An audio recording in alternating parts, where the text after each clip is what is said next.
إبليس كان من الجن ففسق عن أمر ربه Assalamualaikum warahmatullahi wabarakatuh. أفتتخذونه Waalaikumsalam. وذريته أولياء من دوني وهم لكم عدو بئس للظالمين بدلا Assalamualaikum Pak Bambang. Assalamualaikum, Bang. أشهدتهم Sehat-sehat. خلق السماوات والأرض Yuk, audionya bisa أنفسهم dihentikan tuh. ولا خلق أنفسهم وما كنت متخذ المضلين عضدا Porosalnya ويوم bisa dihentikan. يقول نادوا شركائي الذين زعمتم فدعوهم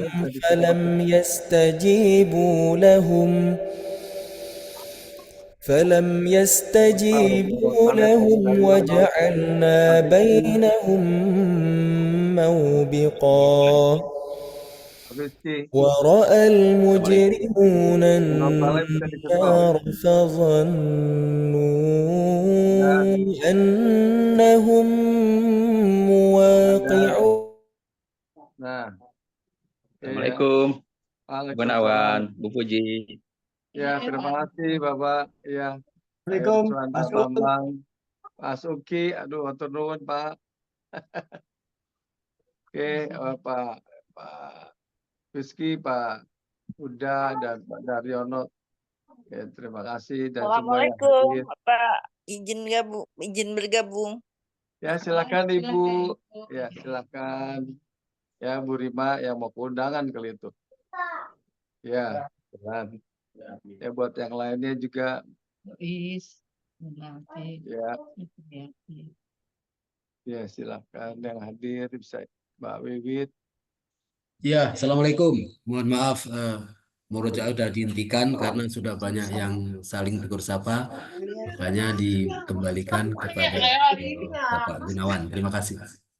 Ya, terima kasih Pak Dadang, Pak Tito juga terima kasih untuk segala-galanya atas rangkumannya.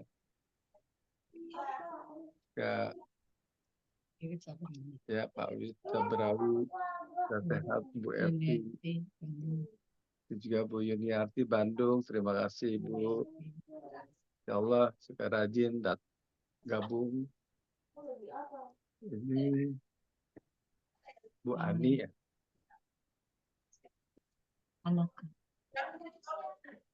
Assalamualaikum. Waalaikumsalam Ibu. Baik, terima kasih yang gabungnya. Salam kenal, saya baru masuk. Oh iya, aduh terima kasih. Alhamdulillah Ibu. Mudah-mudahan bisa bermanfaat. Amin. Buat semuanya. Amin. Bu Melinda, Bu Anneke, Bu Yeti, Pak Eriswan, terima kasih. Sehat selalu ya Bu. Sehat selalu, Pak Puji. Ya. Assalamualaikum.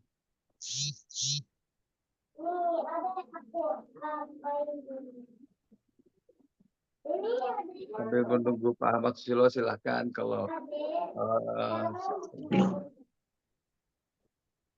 Pak Andi,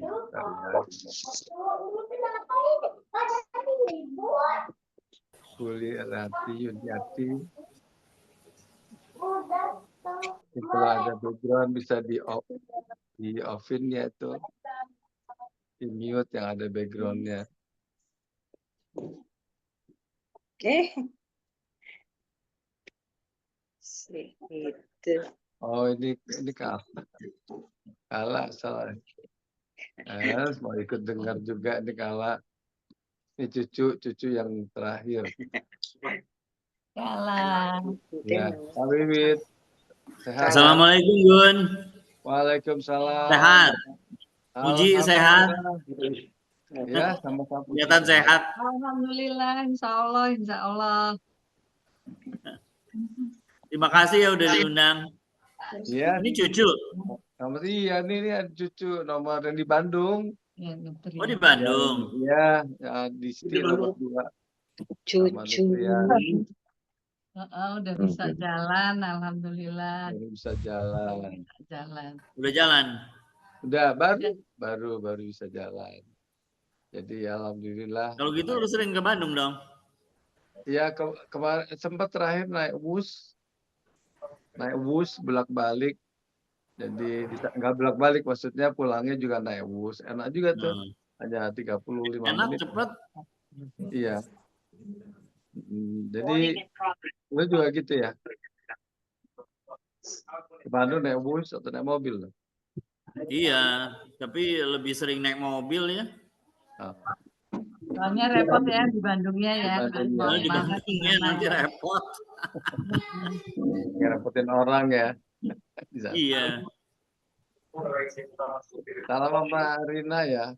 Gitu ya. Yuk, Rina lagi webinar. Oh, oke. Wirda, assalamualaikum Wirda. Mana Putri, mana? Putri mana? Putri mana? Mbak Puji, Kang Uun. Mita, alhamdulillah. Assalamualaikum Mita. Waalaikumsalam warahmatullahi wabarakatuh. Sehat semua ya. Lagi di. Oh, cucu Mil. Ya, cucu alhamdulillah. Tuh. Cucu lagi sama bapaknya aja, Ayas kan lagi di Bandung. Oh Lagi iya. kerja 2 minggu. Tuh. Sekali-sekali bisa nengok ya. Iya, Kecuali yang di alhamdulillah. Australia. Selamat pagi Pak Uun. Ya, Waalaikumsalam Pak Iwan. Semoga sehat ya. Alhamdulillah sehat. Ya, baru dari Sukabumi sehat kan. Baru nge-charge. Ya. Ya, kita sambil menunggu Pak Ahmad nih 1 menit lagi, mudah-mudahan gabung. Bu Nining, Teh Nining sehat ya Teh Nining, Kang Iwan. Alhamdulillah. Oh, Uun. Iwan. Teh Nining, Kang Iwan. Ya, Salam sehat. sehat, alhamdulillah. Alhamdulillah. Ya, dengar suaranya sehat, Kang Iwan sehat. Semangat. Ya. Putri mana Ir? Putri, ayo Putri. Putri mana? Ada Putri? itu baru bangun. Iya, iya. Halo Ibu. Ini Kala orang tuanya mana nih? Halo semua. Oke, Nutrian ya, terima kasih. Assalamualaikum. Disti mana Disti? Ya, Distinya mana? Ayo pada bangun. Disti lagi belum pakai jilbab mah. Oh iya, suruh pakai lah secepatnya. Ya.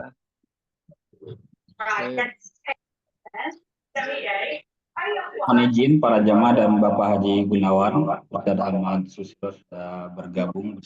Oh, Pak Ahmad sudah gabung ya. Oke. Pak Ahmad, Assalamualaikum warahmatullahi wabarakatuh, Pak Ahmad. Waalaikumsalam warahmatullahi wabarakatuh. Oke, baik.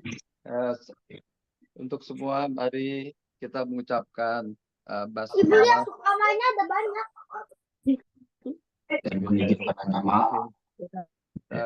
Terima kasih atas kehadirannya kepada Pak Ahmad Susilo. Insya Allah kita selalu mendoakan supaya sehat dan sehat, Pak. Dan juga terima kasih kepada semua jamaah yang hadir. Mohon maaf tidak bisa disebutkan namanya satu persatu. Saya dan Budi ingin mengucapkan terima kasih atas kehadiran semua dan bersyukur kepada Allah Subhanahu wa taala kita masih dapat dipertemukan kembali dan diberi sehat sehingga kita dapat hadir dalam kajian Al-Qur'an dan hadis Majelis Taklim Naimah oleh Ustadz Ahmad Susilo. Temanya kali ini adalah 6 golongan mukmin yang dapat meraih surga Firdaus. Sesi tanya jawab setelah tausiah selesai. Dan melalui chat atau angkat tangan Dan juga mohon berkenan selalu dalam posisi kiyuh. Penutup kan ada doa Ustaz Ahmad Susilo termasuk kafaratul majelis. Terima kasih. Silahkan waktunya Pak Ustadz Ahmad Susilo. Tayyib. Jazakallahu khairan kepada Pak Gunawan selaku pembawa acara. Bismillah.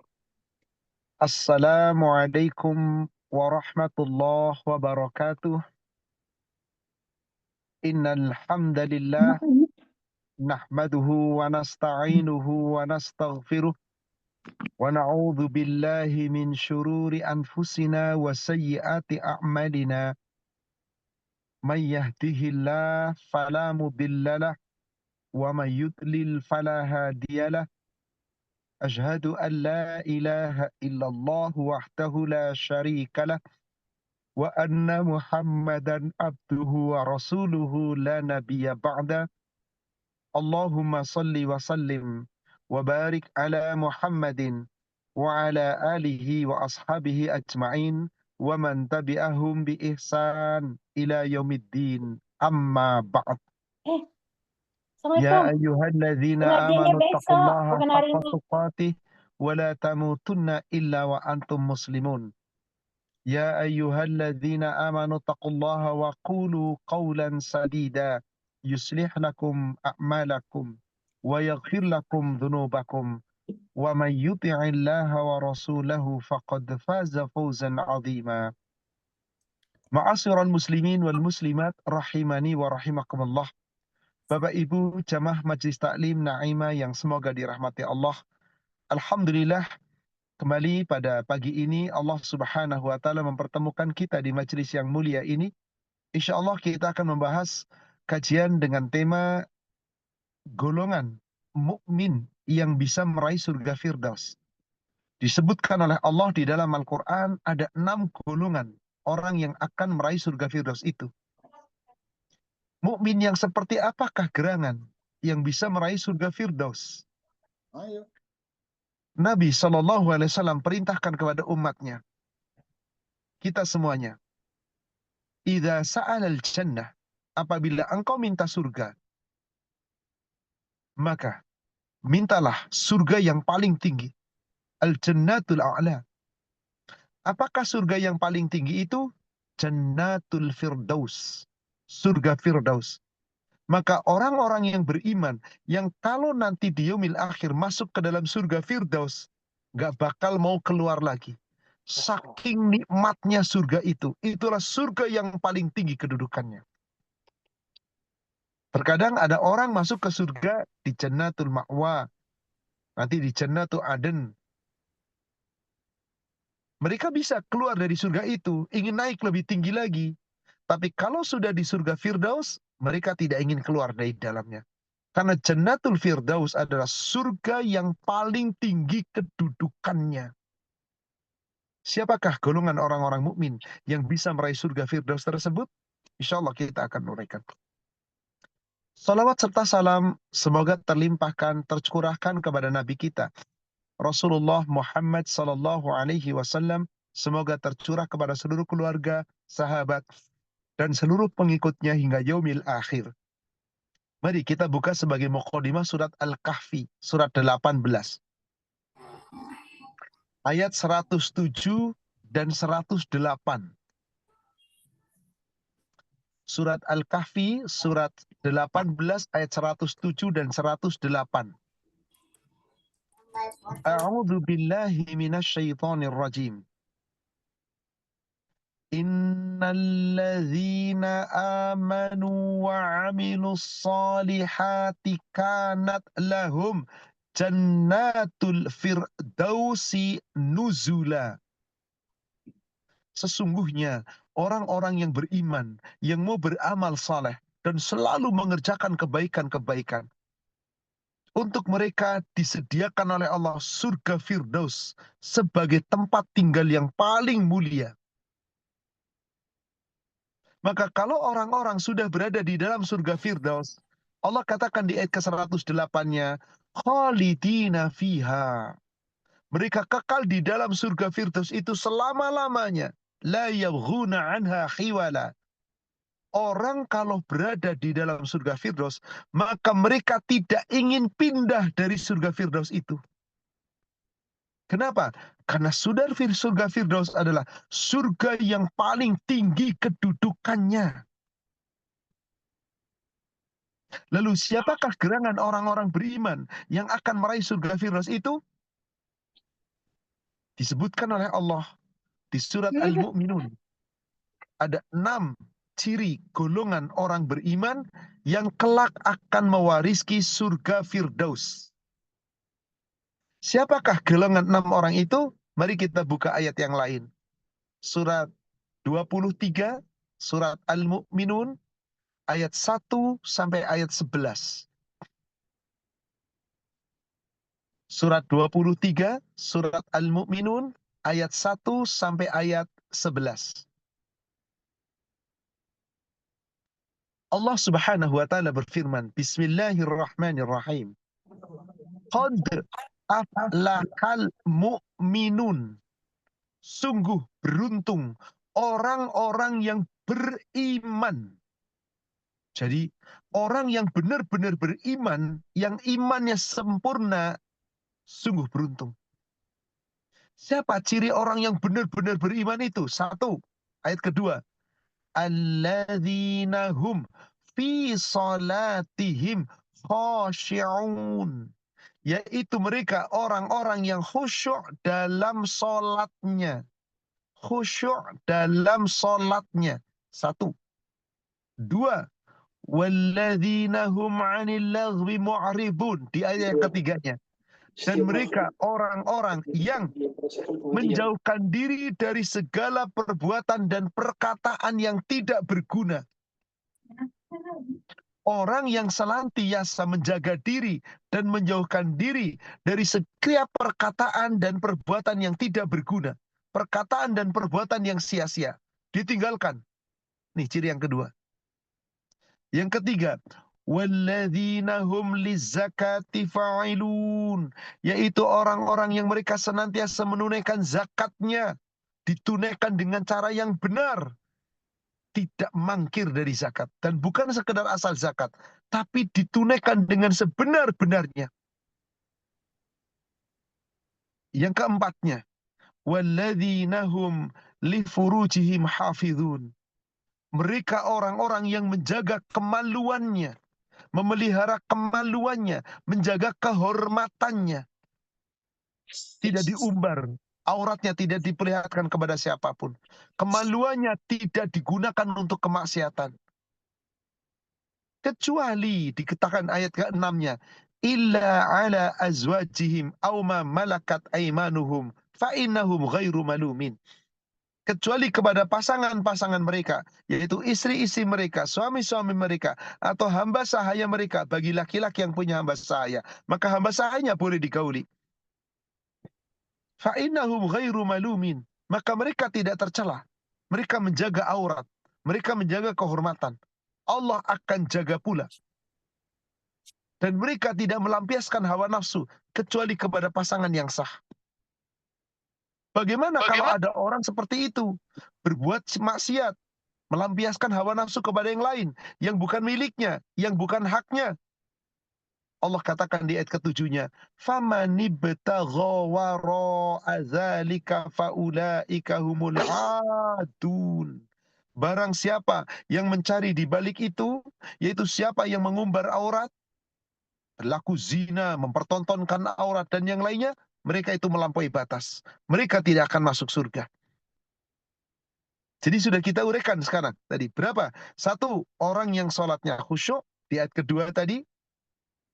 Lalu 2, orang yang meninggalkan perkataan dan perbuatan yang sia-sia. 3, orang yang menunaikan zakat dengan sebaik-baiknya. 4, orang yang menjaga kehormatan, menjaga kemaluan, menjaga aurat dengan sebaik-baiknya. Yang kelima, di ayat yang ke-9-nya, ayat yang ke-8-nya, walladzina hum li amanatihim wa ahdihim ra'un, yaitu orang-orang yang senantiasa menunaikan amanah-amanahnya, yang senantiasa menunaikan janji-janjinya, dijaga dengan baik, tidak dikhianati. Kalau dia berjanji selalu ditunaikan, kalau mengemban amanah tidak dikhianati, benar-benar dijaga amanahnya. Golongan yang keenam, ayat yang ke-9, walladzina hum ala salawatihim yuhafidun. Mereka orang-orang yang selalu memelihara semua salatnya. Ala salawatihim. Salawat jamak daripada salat. Artinya apa? Semua salat dijaga. Dijaga. Bukan hanya yang wajib-wajib saja. Semua. Dan termasuk tumakninahnya, kekhusyuannya dijaga sebenar-benarnya. Kalau Anda memiliki 6 sifat ini, salatnya khusyuk, menjauhkan diri dari perkataan dan perbuatan sia-sia, zakatnya ditunaikan, auratnya dijaga, janji dan amanahnya selalu dipelihara, dan seluruh salat pun dijaga.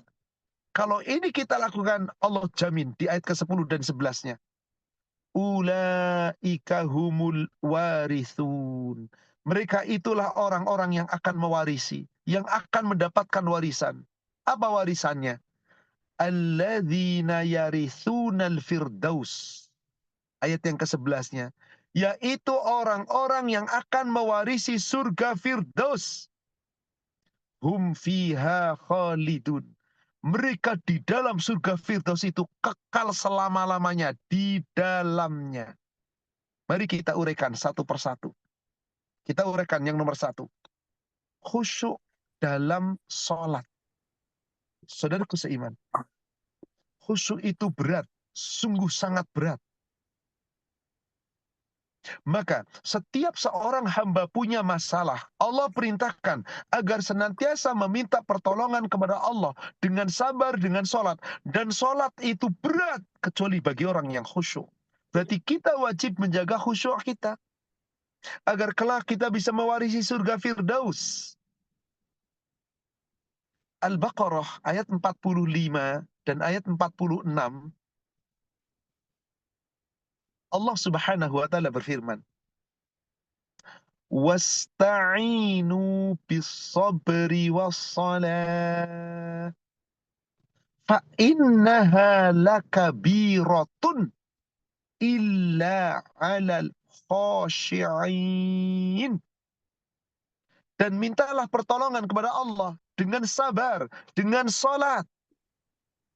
Sungguh, ketika kita untuk tetap bersabar dan terus mendirikan salat, itu berat kata Allah. Salat dan sabar itu berat. Illa kecuali alal khashiin. Atas orang-orang yang khusyuk.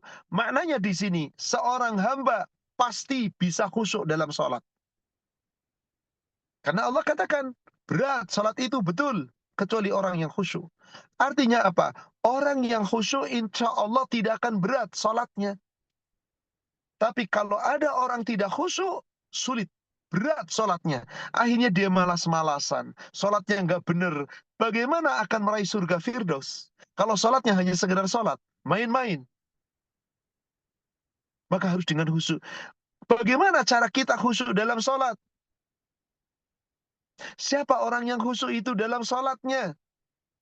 Allah katakan di ayat 46-nya, orang yang khusyuk itu adalah alladzina yadhunnuna annahum mulaqu rabbihim, yaitu orang-orang yang yakin mereka akan menemui Rabb mereka, wa annahum ilaihi raji'un, dan orang-orang yang yakin mereka itu akan kembali kepada Allah.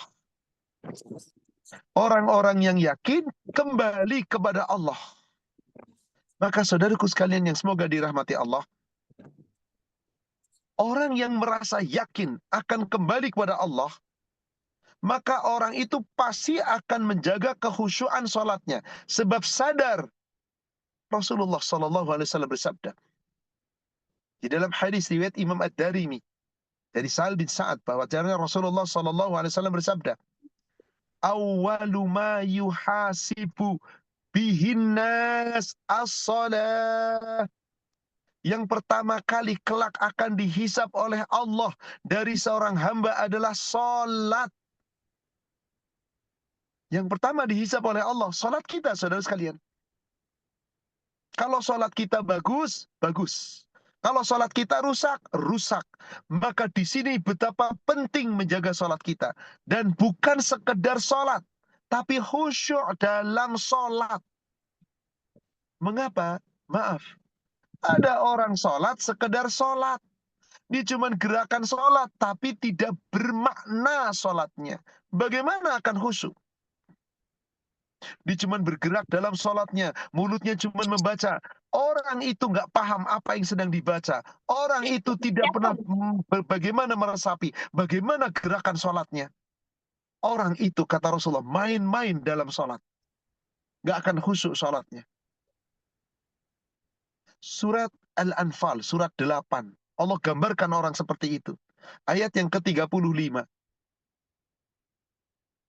Surat 8, surat Al-Anfal, ayat yang ke-35. Wa ma kana salatuhum 'indal bait illa muka'an wa tasdiyatan. Tidaklah salat mereka di sisi Ka'bah, di sisi Baitullah, di sisi rumah Allah, di sekitar masjid, dimanapun. Salat mereka itu diibaratkan seperti apa? Hanyalah siulan dan tepukan. Kayak orang bersiul, ditanya apa maknanya, nggak ngerti apa-apa. Kayak orang tepuk tangan, ditanya apa sih mana tepuk tangan? Ya seneng-seneng aja. Ada orang sholat asal sholat, gerakannya asal sholat, bacaannya asal baca, tapi tidak memaknai dan tidak tumakninah dalam sholatnya. Kata Allah, sholat mereka hanyalah main-main. Maka apa ancamannya? Fadzuqul adzaba bima kuntum takfurun. Rasakanlah olehmu azab disebabkan kekufuran kamu. Salat kamu tapi tidak serius salatnya. Salat kamu tapi main-main dalam salatnya. Maka inilah saudara sekalian, betul-betul kita harus menjaga salat. Kehusyuan, bukan cuma salatnya saja dijaga. Kehusyuan. Ingat saudara sekalian, Allah Subhanahu wa ta'ala memerintahkan kepada kita salat bukan sekedar asal salat, tapi harus dijaga. Mari kita lihat perintah itu dalam Al-Quran. Kita buka beberapa ayat Al-Quran. Pertama, surat Al-Baqarah ayat 238.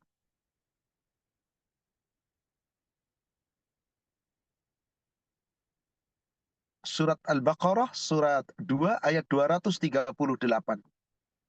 Allah Subhanahu wa ta'ala berfirman, Hafizu ala salawati wassalatil wusta. Peliharalah semua salatmu. Tumakninahannya kamu jaga, kehusuannya kamu jaga, benar-benar tertibnya kamu baca, bacaannya kamu jaga. Ingat Allah saat kamu salat, kamu jaga. Hafidhu ala salawat wa salatil wusta. Demikian pula ketika kamu salat asar, salat wusta, jaga. Wa qumu lillahi qanitin. Hendaklah ketika kamu salat, berdirilah kamu dalam salatmu qanitin, dengan khusyuk. Salat ikhlas karena Allah. Allah perintahkan itu. Maka tadi, orang yang akan dapat jaminan surga Firdaus, alladzina hum fi salatihim khashi'un. Yang salatnya khusyuk dan Allah perintahkan, hafidhu ala salawati was salatil wusta wa qumu lillahi qanitun. Saat kamu salat, berdirilah kamu salatnya dan tegakkan salatmu ikhlas karena Allah dan laksanakan salat dengan khusyuk. Ini perintah saudara sekalian. Semua salat, baik itu salat yang pagi, waktu subuh, siang, zuhur, nanti petang, asar, baik itu awal malam, maghrib, dan isya. Semua termasuk salat-salat sunnah kita. Khusyuk kita jaga. Jangan mentang-mentang sunnah lalu nggak khusyuk. Allah perintahkan. Kalau kita salatnya baik, diiringi dengan perbuatan baik, maka salatmu dan kebaikanmu Allah berikan jaminan menggugurkan dosa-dosamu. Surat 14. Surat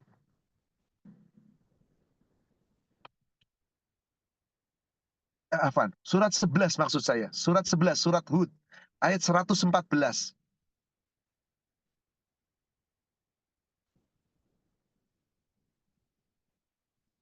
Aqimis salat tarafayin nahar wa zulafam minal lail. Dirikanlah sholat, tegakkanlah sholat di waktu tepi pagi, siang dan petang, dan di permulaan malam. Apa itu di waktu pagi? Subuh. Di waktu siang, zuhur.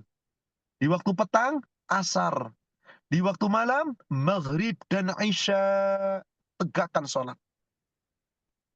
Innal hasanata yudhibna sayyi'at. Innal hasanati yudhibna sayyi'ah.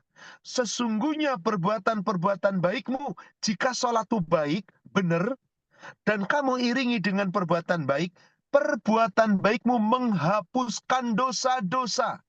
Dzalika dzikra lidzakirin. Itulah peringatan Allah bagi orang yang mau diberi peringatan.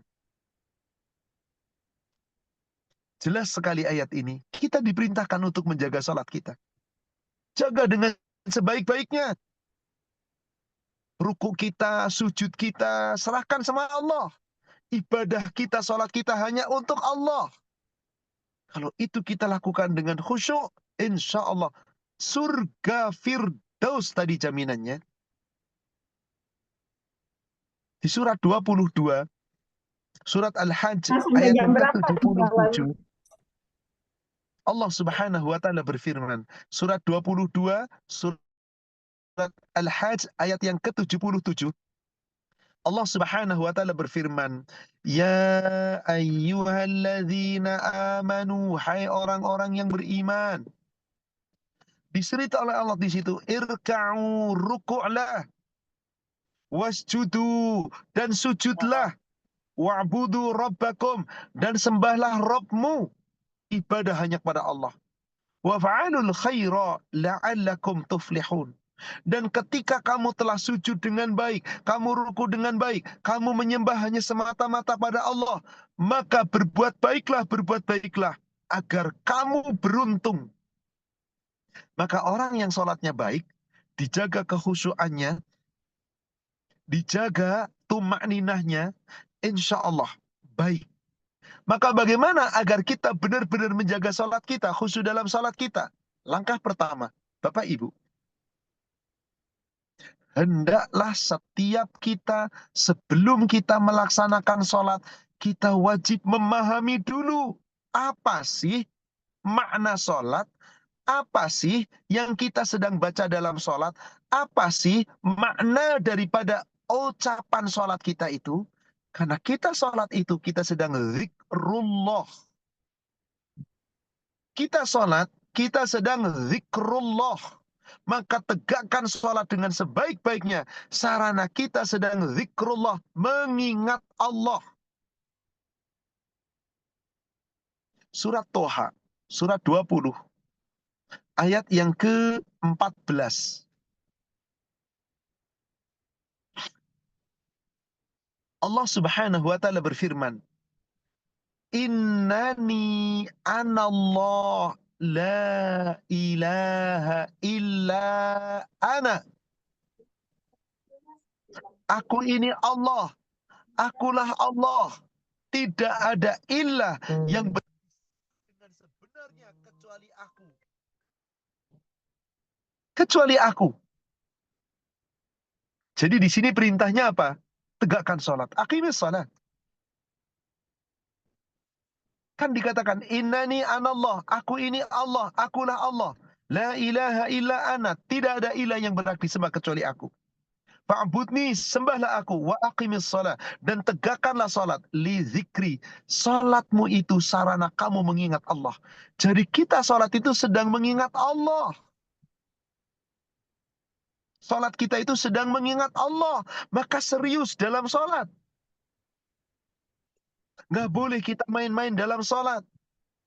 Nggak boleh asal-asalan dalam sholat.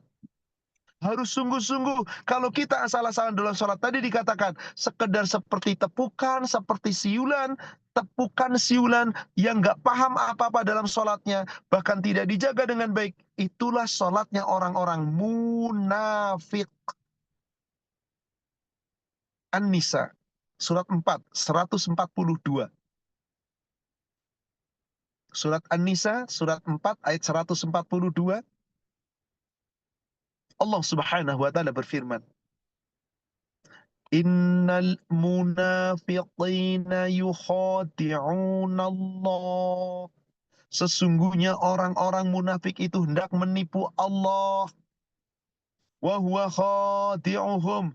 Allah akan jadikan mereka dibiarkan tertipu oleh perbuatan mereka sendiri. Mereka menipu diri sendiri. Allah biarkan seakan-akan dibalas oleh Allah dengan dibiarkan mereka tertipu oleh diri sendiri. Wa idza qamu ila shalah, dan apabila mereka berdiri dalam salat, qamu kusala, dia salat tapi malas-malasan.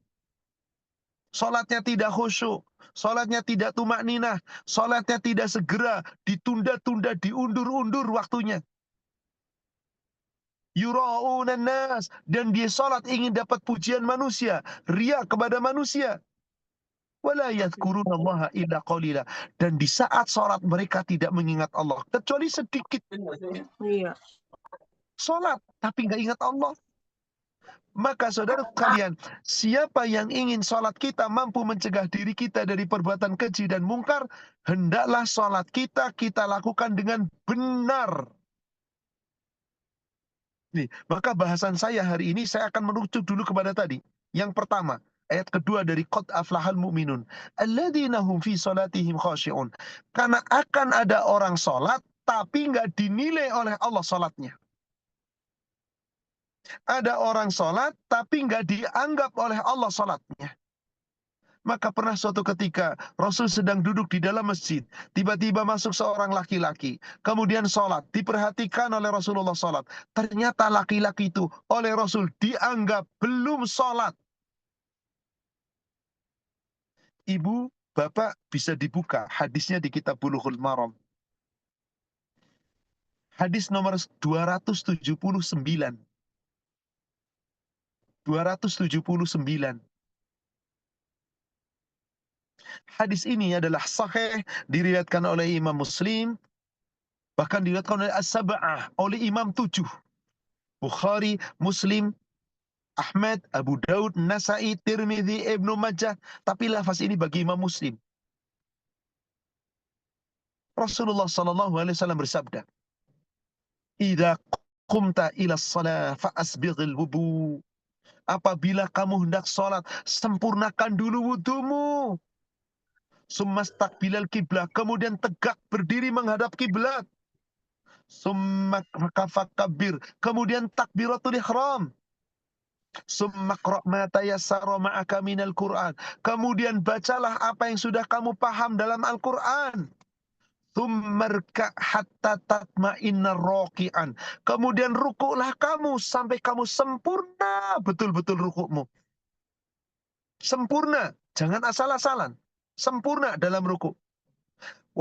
Kemudian apa? Summarfa hatta tatma'inna ta'dilan qa'iman, kemudian angkat kepalamu sampai kamu tegak lurus berdiri betul-betul. Summasjud hatta tatma'inna sajidan, kemudian sujudlah kamu sampai sempurna betul-betul sujudmu. Summarfa hatta tatma'inna jalisan, kemudian angkat kepalamu sampai kamu sempurna dalam duduk. Summasjud hatta tatma'inna sajidan, kemudian sujud lagi sempurna kamu sujud. Ini gerakan satu rakaat. Diawali takbiratul ihram, kemudian baca Quran, kemudian ruku dengan sempurna, i'tidal dengan sempurna, sujud dengan sempurna, duduk antara dua sujud dengan sempurna, lalu sujud dengan sempurna. Lalu Rasulullah sallallahu alaihi wasallam perintahkan, "Summasjud hatta tatma'inna sajidan, summa fa'al dzalika fi salatika kulliha." Kemudian lakukan seperti itu setiap salatmu. Kenapa hadis ini ada? Kenapa hadis ini disampaikan?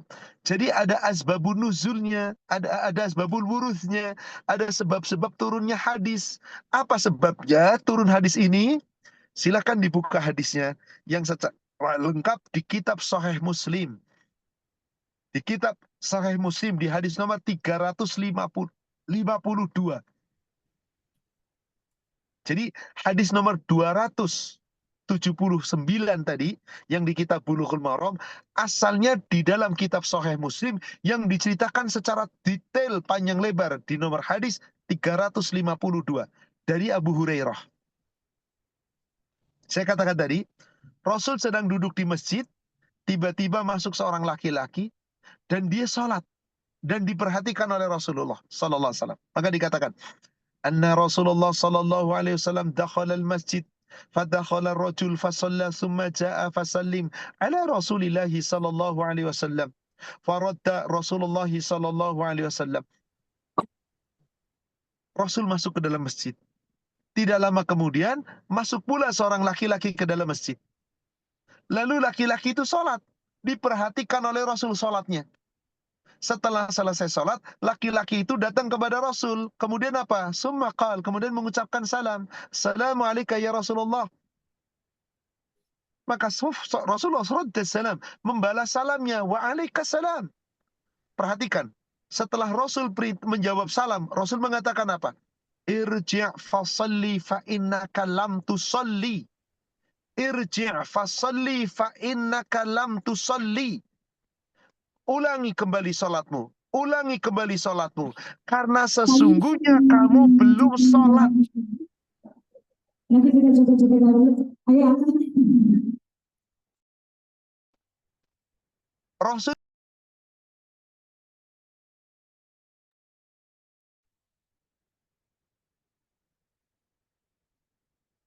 Rasul melihat laki-laki itu sudah sholat.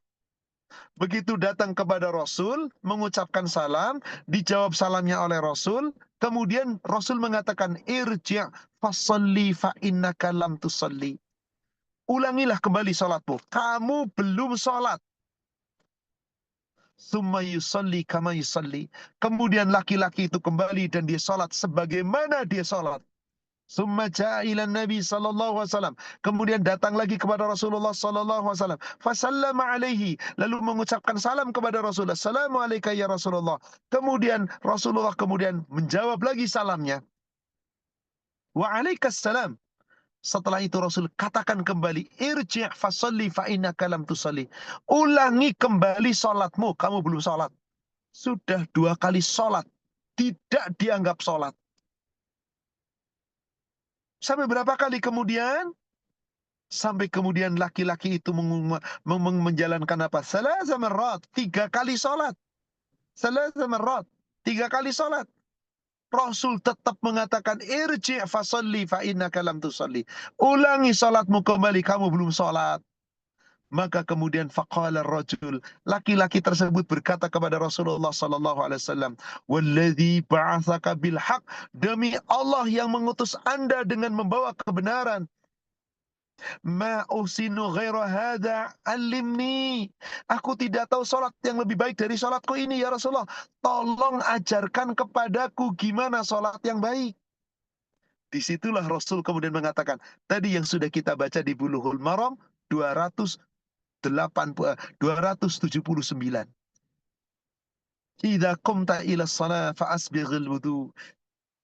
Jika kamu mau salat, sempurnakan dulu wudumu. Syarat-syaratnya salat adalah sempurna wudu. Sumastaqbilal kiblat. Kemudian berdirilah tegak menghadap kiblat. Niatkan ikhlas karena Allah. Fakabir, lalu takbiratul ihram. Summaqra' ma tayassara ma'aka minal Qur'an. Lalu baca yang kamu sudah pahami apa yang kamu baca dalam Quran. Artinya apa? Pahami yang kita baca dalam sholat. Baik itu surat yang kita baca, Al-Fatihah, surat, termasuk pahami setiap doa-doa yang kita baca dalam sholat. Kalau Anda nggak paham, nggak mungkin bisa khusyuk. Karena dengan kita memahami bacaan, kita nyambung. Apa yang sedang kita baca, kita paham. Lalu nyambung dengan hati kita. Kita imani bacaan itu. Sehingga diamalkan nanti di luar sholat. Maka dijamin oleh Allah, orang yang sholatnya benar, pasti terjauh dari perbuatan keji dan mungkar. Orang yang sholatnya benar, pasti tidak akan melakukan perbuatan keji dan mungkar.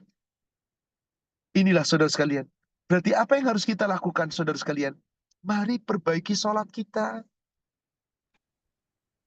Perbaiki sholat kita. Dimulai dari apa? Awal waktu. Jangan ditunda-tunda. Kenapa? Di kitab Sahih Muslim nomor hadis 66 dari Jabir bin Abdullah, semoga Allah meridhoinya. Dari Abdullah bin Mas'ud, semoga Allah meridhoinya. Abdullah bin Mas'ud datang menemui Nabi sallallahu alaihi wasallam. Kemudian beliau bertanya kepada Rasulullah sallallahu alaihi wasallam, "Ya Rasulullah, wahai Rasulullah, ayyul amali afdal? Amal apakah yang paling utama di sisi Allah?" Perhatikan saudara sekalian, apa yang dijawab oleh Rasul? Apa amal yang paling utama? Pertama, as-salatu liwaqtiha. Salat pada waktunya. Summa ayu ya Rasulullah. Lalu apalagi wahai Rasulullah? Birrul walidain. Bakti kepada kedua orang tua. Dikalahkan dengan salat.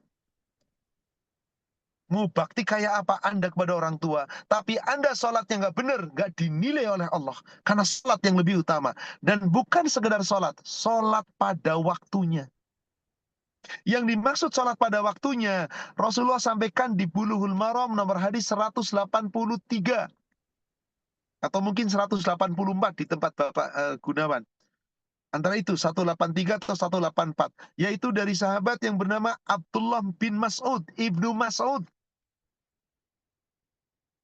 Ketika bertanya kepada Nabi SAW tentang amalan yang paling utama, Rasul menjawab, qala Rasulullah SAW, afdalul amal as-salatu fi awalil waqtiha.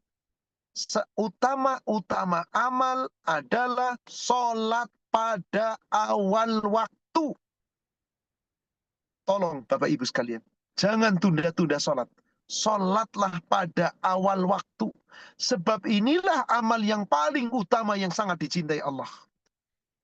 Baru tadi nomor 2 apa? Birrul walidain. Bakti sama orang tua. Apa nomor 3? Tadi di hadis nomor Muslim nomor 66. Yang nomor 3, jihadun fi sabilillah. Berjihad di jalan Allah. Fama taraktu astazid illa ir'aan alaih. Tadinya aku mau bertanya lagi, tapi aku cukupkan. Jelas sekali saudara sekalian, sholat nomor 1. Mengalahkan bakti kepada orang tua, mengalahkan jihad fi sabilillah. Jaga sholat kita. Dimulai dari apa tadi? Awal waktu. Kemudian bagaimana? Mari Bapak Ibu, miliki ilmu, jangan sekedar sholat. Sebab Nabi SAW perintah kepada kita di dalam hadis yang diriwayatkan oleh Imam Bukhari di dalam kitab Bulughul Maram di hadis nomor 347. Di kitab Bulughul Maram 347, Rasulullah sallallahu alaihi wasallam bersabda dari Malik bin Khuwairis bahwasanya Nabi sallallahu alaihi wasallam bersabda, "Shallu kama ra'aitumuni usolli." Sholatlah kamu sebagaimana kamu melihat aku sholat. Mari, sholat seperti Rasul. Jangan asal sholat. Shallu kama ra'aitumuni usolli. Sholatlah kamu sebagaimana kamu lihat aku sholat. Berarti kita harus melihat bagaimana cara Rasul sholat. Jadi ternyata sholatnya Rasul khusyuk. Rasul selalu awal waktu. Rasul tidak berani sholat menunda-nunda. Selalu awal waktu. Karena ini amal yang paling dicintai Allah. Wahai saudara sekalian, jaga ini. Jaga. Insya Allah, kalau kita menjaga sholat kita dari mulai awal waktu, kemudian apa? Tumakninahnya, khusyuknya dijaga. Insya Allah, tadi jaminannya, Jannatul Firdausa nuzula. Tempatnya adalah surga Firdaus. Lalu bagaimana agar kita bisa khusyuk? Selain kita harus tepat waktu tadi, awal waktu tadi. Jangan Anda sholat kecuali dengan ilmu. Karena kita disuruh sholat seperti Rasul. Kita harus lihat bagaimana Rasul sholat. Shallu kama ra'aitumuni usolli. Berarti dengan ilmu, saudara sekalian. Maka jangan asal sholat. Sebelum sholat Allah perintahkan baca dulu Quran, baca dulu Al-Hadis, Al-Hikmah. Karena ilmu sholat ada di sana. Kalau Anda sholatnya memahami dengan bacaan yang benar, memahami apa yang sedang dibaca, gerakannya pun dipahami dengan baik, insya Allah sholatmu mencegah dirimu dari perbuatan keji dan mungkar. Dan sholat adalah ibadah yang paling utama dari seluruh ibadah. Sholat adalah ibadah yang paling utama dari seluruh ibadah. Kalau sholatnya benar. Surat 29 ayat 45. Surat 29 ayat 45. Allah Subhanahu wa taala berfirman,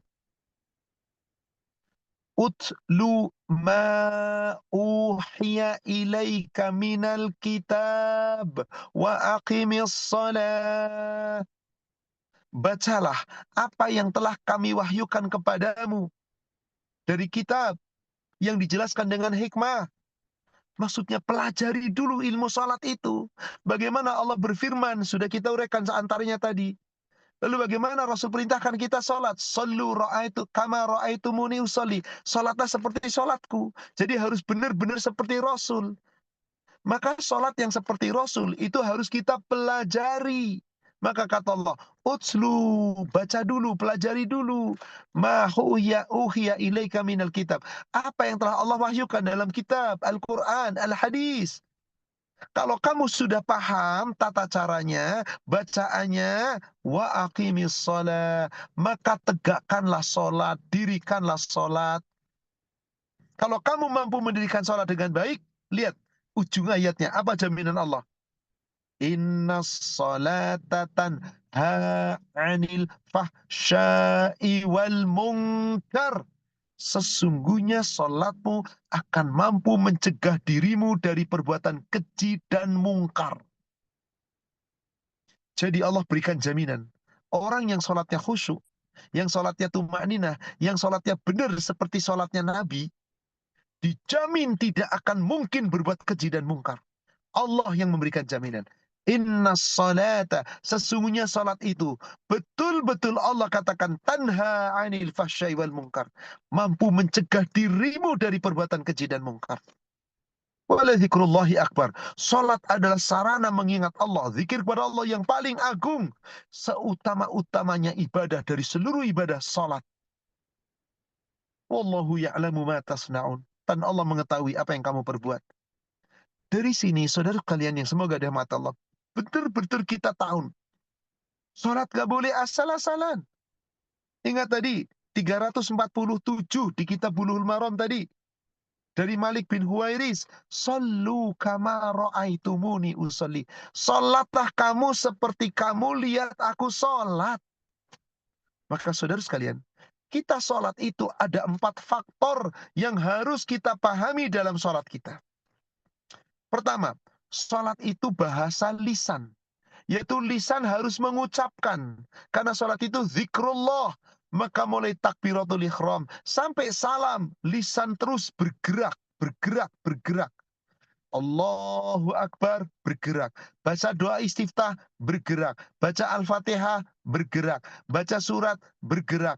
Allahu Akbar ruku, baca doa ruku, bergerak. Sami Allahu liman hamidah, baca doa itidal, bergerak. Allahu Akbar, baca doa sujud, bergerak. Sampai tasyahud, sampai selesai sholat. Assalamualaikum ke kanan, Assalamualaikum ke kiri. Maka lisannya selalu bergerak. Karena sholat itu zikrullah. Tadi sudah kita bacakan, surat 20 ayat 14. Maka ini. Jadi yang pertama itu apa? Ini nih, bahasa lisan. Lisan Anda harus bergerak, mengucapkan. Anda sholat tapi diem, terpejam. Tertutup mulutnya, terpejam matanya, nggak baca apa-apa. Itu seperti orang yoga, seperti orang semedi, bertapa. Kalau sholat tidak, harus terucap. Keluar suaranya dari sini. Maka orang yang sholatnya sebagai zikrullah, betul-betul zikrullah, maka Allah akan selalu bersamanya. Sepanjang sholat dia kedua bibirnya, Allah selalu bersamanya. Bulughul Maram 1567.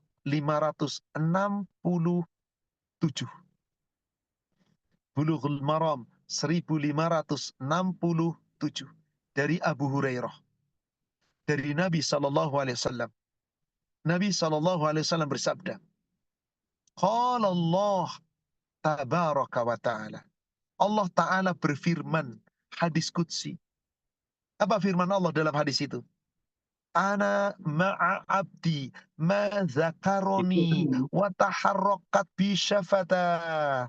Aku akan senantiasa bersama hambaku sepanjang hambaku berzikir kepadaku dan kedua bibirnya bergerak menyebut namaku. Jadi salat itu bukan bibir yang terkatup, bibirnya harus bergerak, bahasa lisan. Nanti Allah menyertai kita. Yang kedua, salat itu bahasa tubuh. Apa bahasa tubuh? Tubuh harus bergerak dari takbiratul ihram sampai salam. Bukankah isinya gerakan? Seperti siapa gerakannya? Tadi rujuk kepada 347 hadisnya Bulughul Maram. Seperti Rasul tata cara gerakannya. Takbiratul ihram, contohlah kayak apa Rasul takbiratul ihram. Sami Allahu Akbar, kemudian ruku, contohlah kayak apa Rasulullah ruku saat ruku. Sami Allahu liman hamidah i'tidal, contohlah kayak apa Rasul ketika berdiri i'tidal.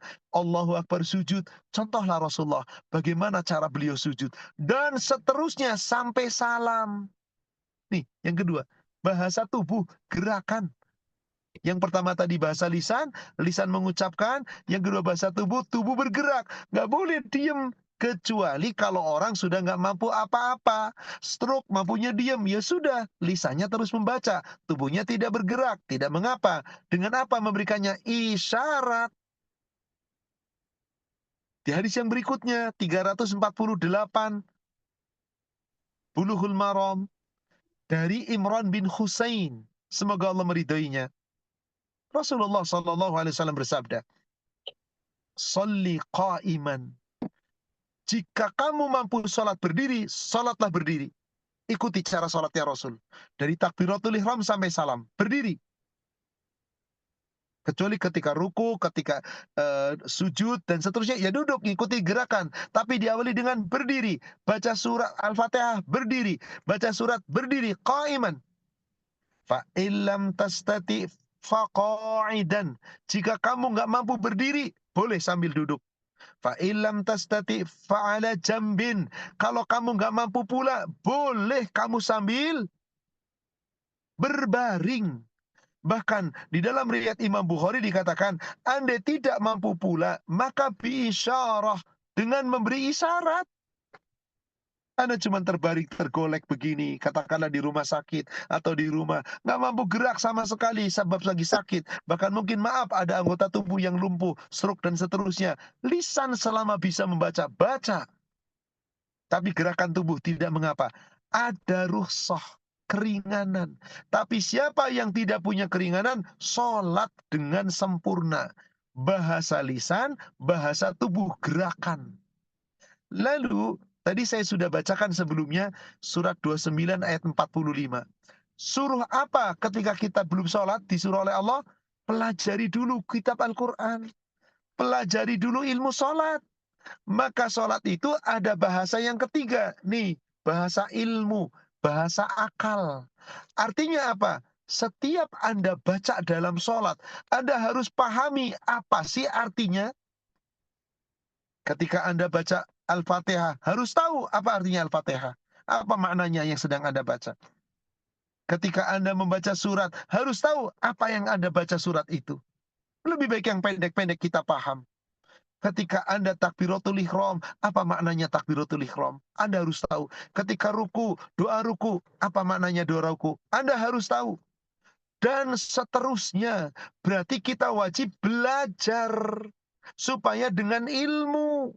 Sehingga paham apa sih yang sedang kita baca, apa sih artinya.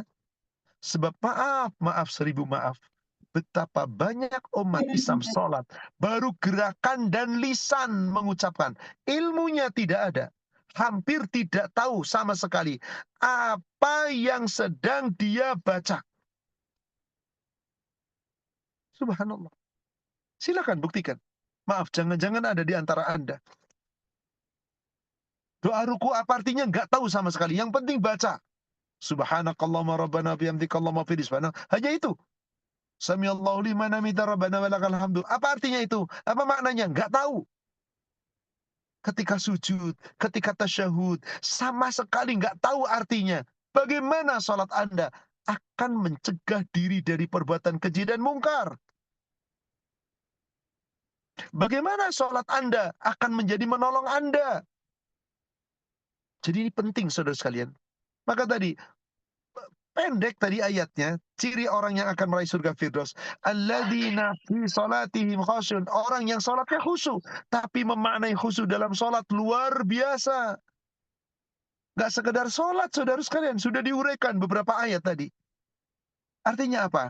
Kalau ada orang sholat, tapi nggak ngerti bacaan apa-apa, bagaimana diharapkan bisa khusyuk? Wong dia nggak ngerti bacaannya. Akhirnya apa? Sholat baru mengucapkan, baru gerakan tubuh, tapi akal nggak pernah memahami apa-apa. Na'udzubillah. Akhirnya apa? Sholat sekedar sholat, tidak paham maknanya. Padahal ketika kita sholat sedang apa tadi? Zikrullah. Ketika kita sholat sedang mengingat Allah. Maka saudara sekalian, selain dari bahasa akal, kita harus pahami. Ini nih, yang keempat. Bahasa hati. Qalb. Iman, diyakini. Diyakini supaya bisa diamalkan. Bagaimana seseorang akan meyakini bacaan sholat kalau dia tidak ngerti bacaannya? Akhirnya tidak tahu. Maka apa yang terjadi? Sholat tapi tidak bermakna, nggak dipahami di sini. Apalagi sampai kepada keyakinan. Akhirnya apa yang terjadi? Ya sudahlah, sholat sekedar sholat tanpa pernah tahu maknanya, tanpa pernah tahu artinya. Maka sholatnya dia baru sekedar gerakan, belum sampai kepada utslu, belum sampai kepada bacaan, belum sampai kepada pemahaman. Ini saudara sekalian, apabila kita sholatnya begitu, maka wallahu alam, belum tentu kita bisa meraih kebaikan. Belum tentu kita bisa meraih kebaikan. Kenapa? Karena kita tidak sholat dengan cara yang tartil tadi. Ingat, gerakan bergerak, mulut mengucapkan, akal memahami, hati meyakini. Kalau itu kita mampu lakukan, insya Allah, berarti Anda betul-betul memahami sholat. Maka jaminan sholatnya apa tadi? Innas sholata tanha anil fahsya'i wal munkar. Sholatmu mampu mencegah dirimu dari perbuatan keji dan mungkar.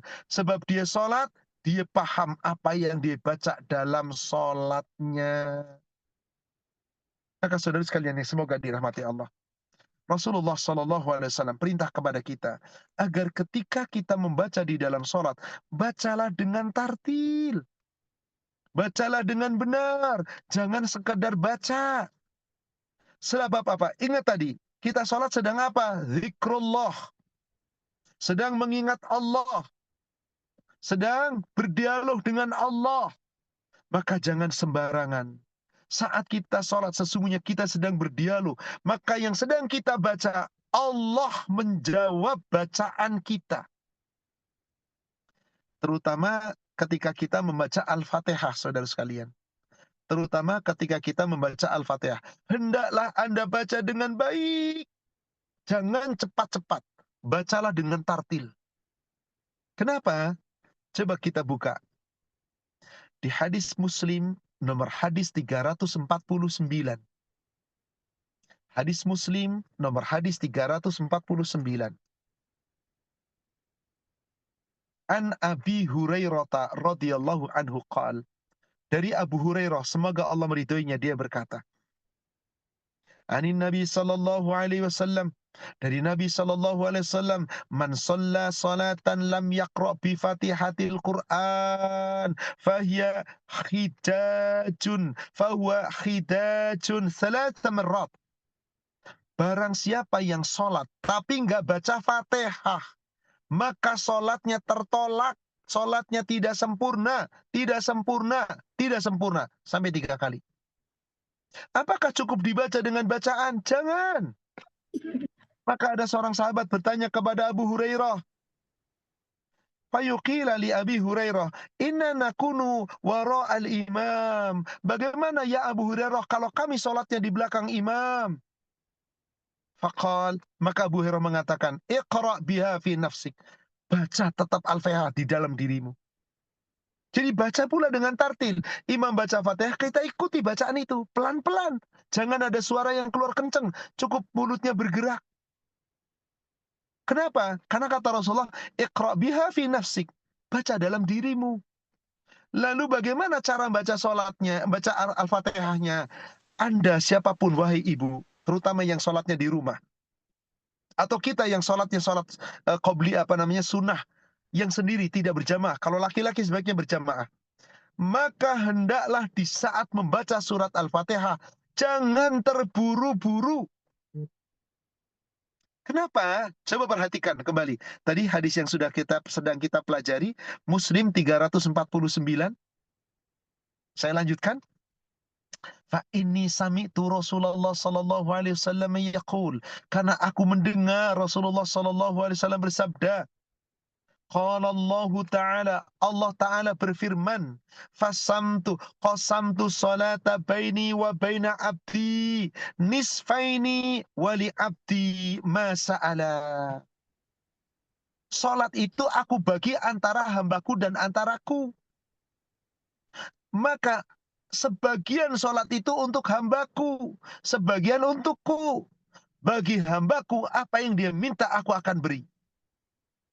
Maka saat kita membaca Alhamdulillahi Rabbil Alamin, hamadani abdi, hambaku sedang memujiku. Ar-Rahmanir Rahim, Allah menjawab kembali, Athna alayya abdi, hambaku sedang menyanjungku. Ketika kita membaca kembali Iyyaka na'budu maliki yaumiddin, yang menguasai hari pembalasan, maka Allah kemudian menjawab majjadani abdi faradda fawadda ilayya abdi, hambaku sedang mengagungkanku. Apabila hambaku berkata, Iyyaka na'budu wa iyyaka nasta'in, ya Allah, hanya kepadamu aku sembah, aku ibadah, dan kepadamu aku mohon pertolongan. Allah menjawab, hadza baini wa baina abdi wa li abdi ma sa'ala. Ini antara aku dan antara hambaku. Bagi hambaku yang dia minta aku berikan. Begitu kita membaca 2 ayat terakhir, ayat 6 dan ayat 7. Ihdinas siratal mustaqim, siratal ladzina an'amta alaihim, ghairil maghdubi alaihim waladdallin. Allah jawab, hadza li abdi wa li abdi ma sa'al. Ini khusus untuk hambaku, apa saja yang diminta hambaku aku berikan. Ini saudara sekalian. Dari uraian ini jelas, salat khusyuk itu harus dengan ilmu. Maka tadi lisan mengucapkan, bahasa lisan. Harus mengucapkan semua doa-doa dalam sholat. Termasuk surat Al-Fatihah dan surat yang dibaca. Harus paham apa yang kita baca. Lalu kita yakini sepenuh hati.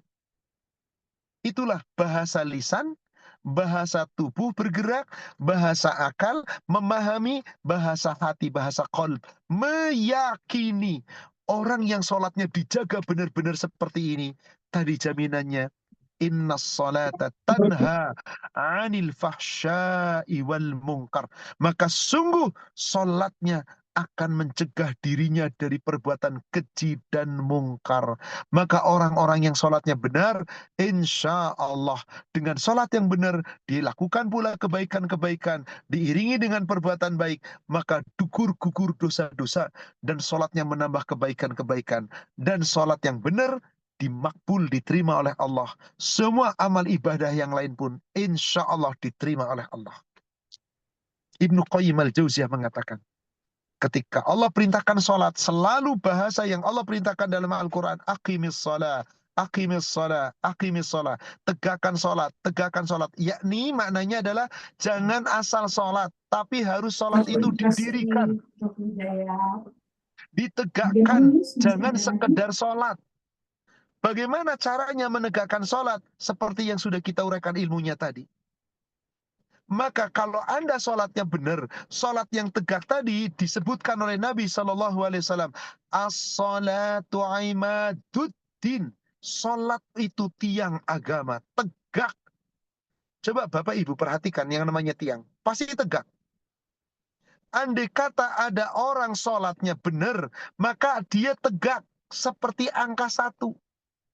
Ibnu Qayyim al-Jauziyah menguraikan tentang makna sholat yang benar. Kalau sholatnya tegak itu seperti angka 1, maka sholat itu nilainya di sisi Allah seperti angka 1, bukan 1, seperti angka 1 yang diletakkan di depan. Maka kata Rasulullah, sholat itu tiang agama, yang namanya tiang tegak. Adapun seluruh ibadah selain sholat, dari mulai puasa, zakat, haji, habluminallah diperbaiki, dan segala habluminanas diperbaiki. Semua perbuatan-perbuatan baik dilakukan. Maka itu diibaratkan nilainya. Kalau kamu lakukan dengan baik, nilainya seperti angka 0. Bukan berarti kosong, bukan. Nilainya seperti angka 0. Maka kalau sholat itu nilainya seperti angka 1, ibadah selain sholat, kalau benar, dapat nilai seperti dapat nilai angka 0. Tapi sudah ada 1 di depan. Coba, sholatnya baik, tegak seperti angka 1. Tambah 1 0 di depannya. Berapa jadinya? 10. Tambah 2 0, 100. Tambah 3 0, 1000. Tambah 6 0, 1.000.000. Tambah 9 0, 1.000.000.000. Tambah berpuluh-puluh 0, bertriliun-triliun. Kenapa 0 berderet bisa berfungsi? Karena ada angka 1 di depan. Inilah sholat yang akan dihisap oleh Allah. Kalau sholat kita benar, sholat kita seperti angka 1 di depan, bernilai semua ibadah yang lain. Kalau sholat kita nggak tegak, nggak benar, 0 sebanyak apapun, nggak bernilai di hadapan Allah. Inilah. Maka siapa orang beriman golongan pertama yang akan meraih surga Firdaus?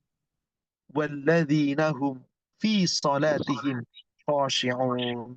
Orang-orang yang khusyuk dalam sholatnya. Bukan sekedar asal sholat, tapi dijaga betul-betul sholatnya dengan ilmu yang benar, yang tepat, sehingga tumakninahnya terjaga, khusyuknya terjaga, dipahaminya terjaga. Maka sholatnya mencegah dirinya dari perbuatan keji dan mungkar. Wallahu a'lam.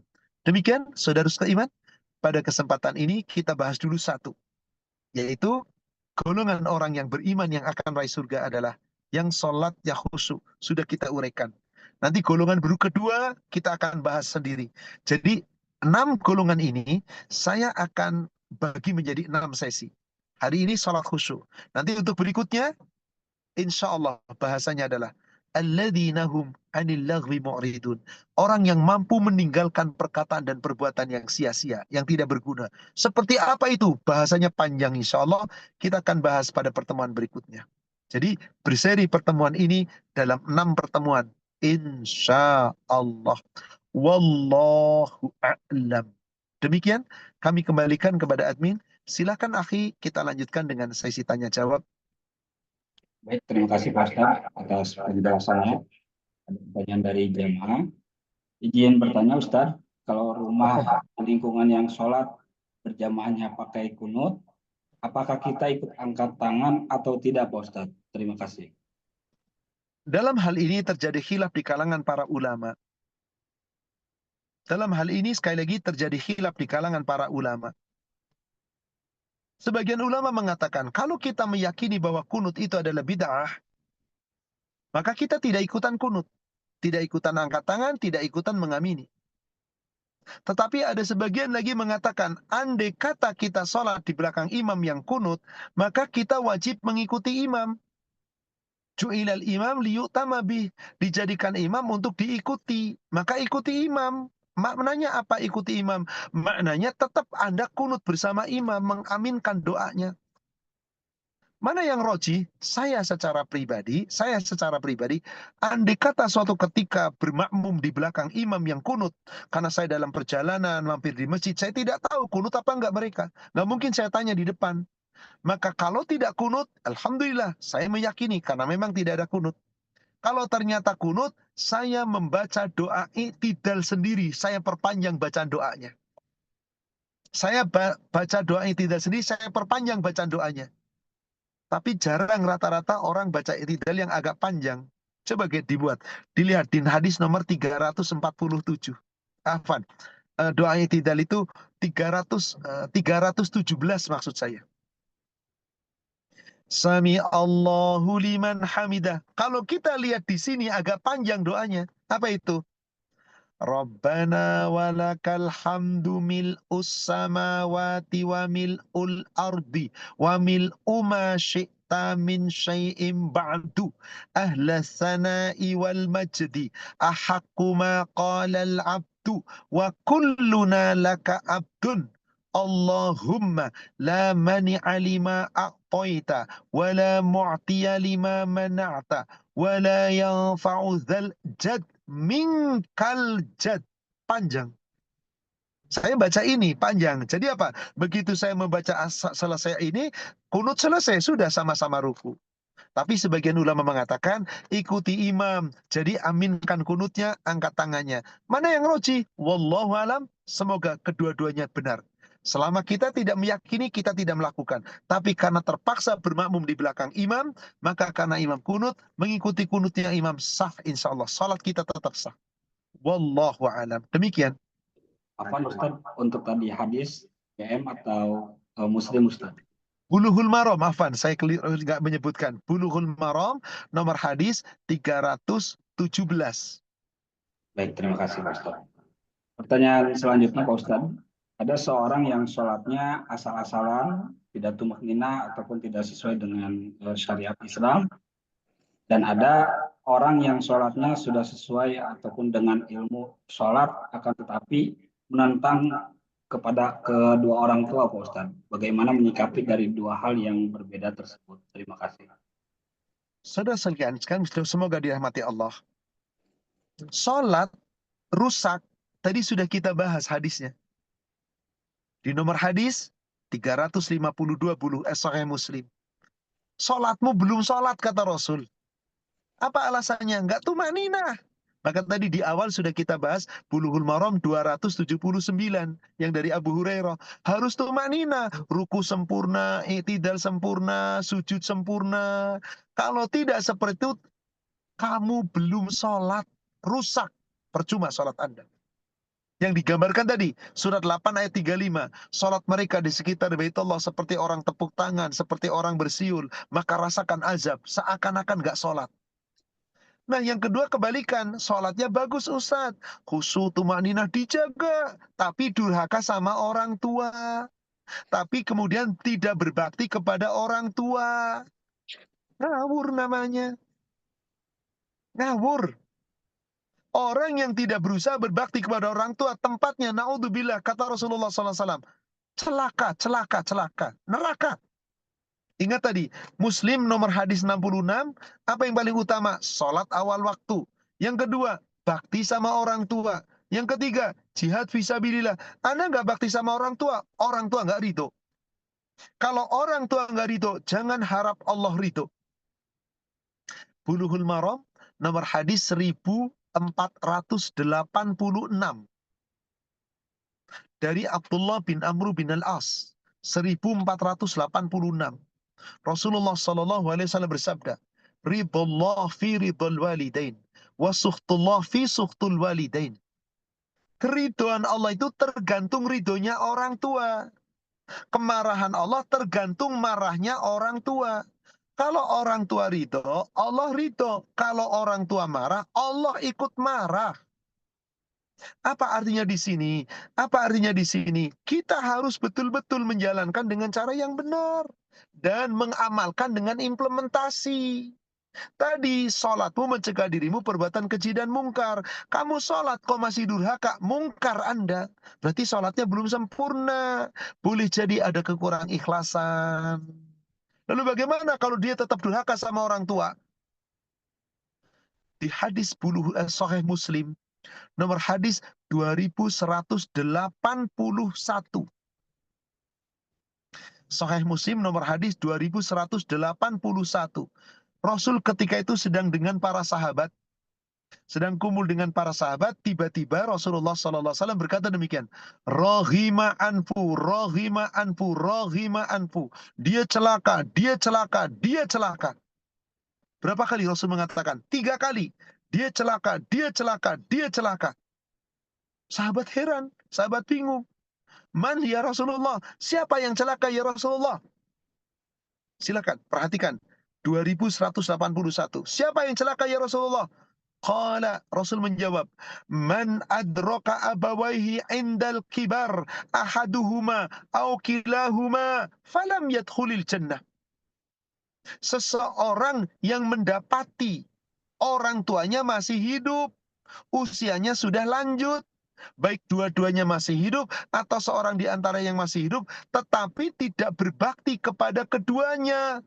Nggak pengen masuk surga dengan berbakti, dengan merawat. Celaka, celaka, celaka. Wahai anak, tolong jangan pernah durhaka kepada orang tua. Tolong. Sampai ingat tadi, jihad dikalahkan bakti sama orang tua. Ada orang mati syahid di medan perang, tapi durhaka sama orang tua, terhalang surganya. Coba, naik hadis sebelumnya, tadi Sahih Muslim 2181, ke 2180-nya.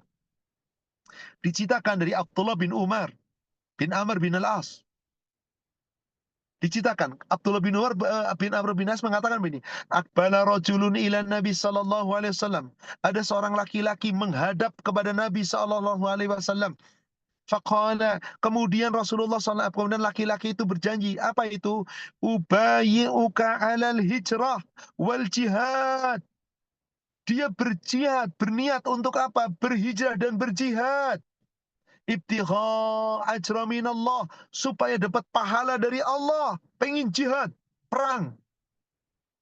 Maka Rasulullah SAW bertanya, fahal min walidaka ahadun hayyun? Apakah orang tuamu masih hidup? Apakah orang tuamu masih hidup? Qala na'am bal kilahuma.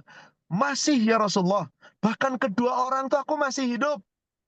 Qala, Rasul menjawab, fatabattaghi ajra minallah.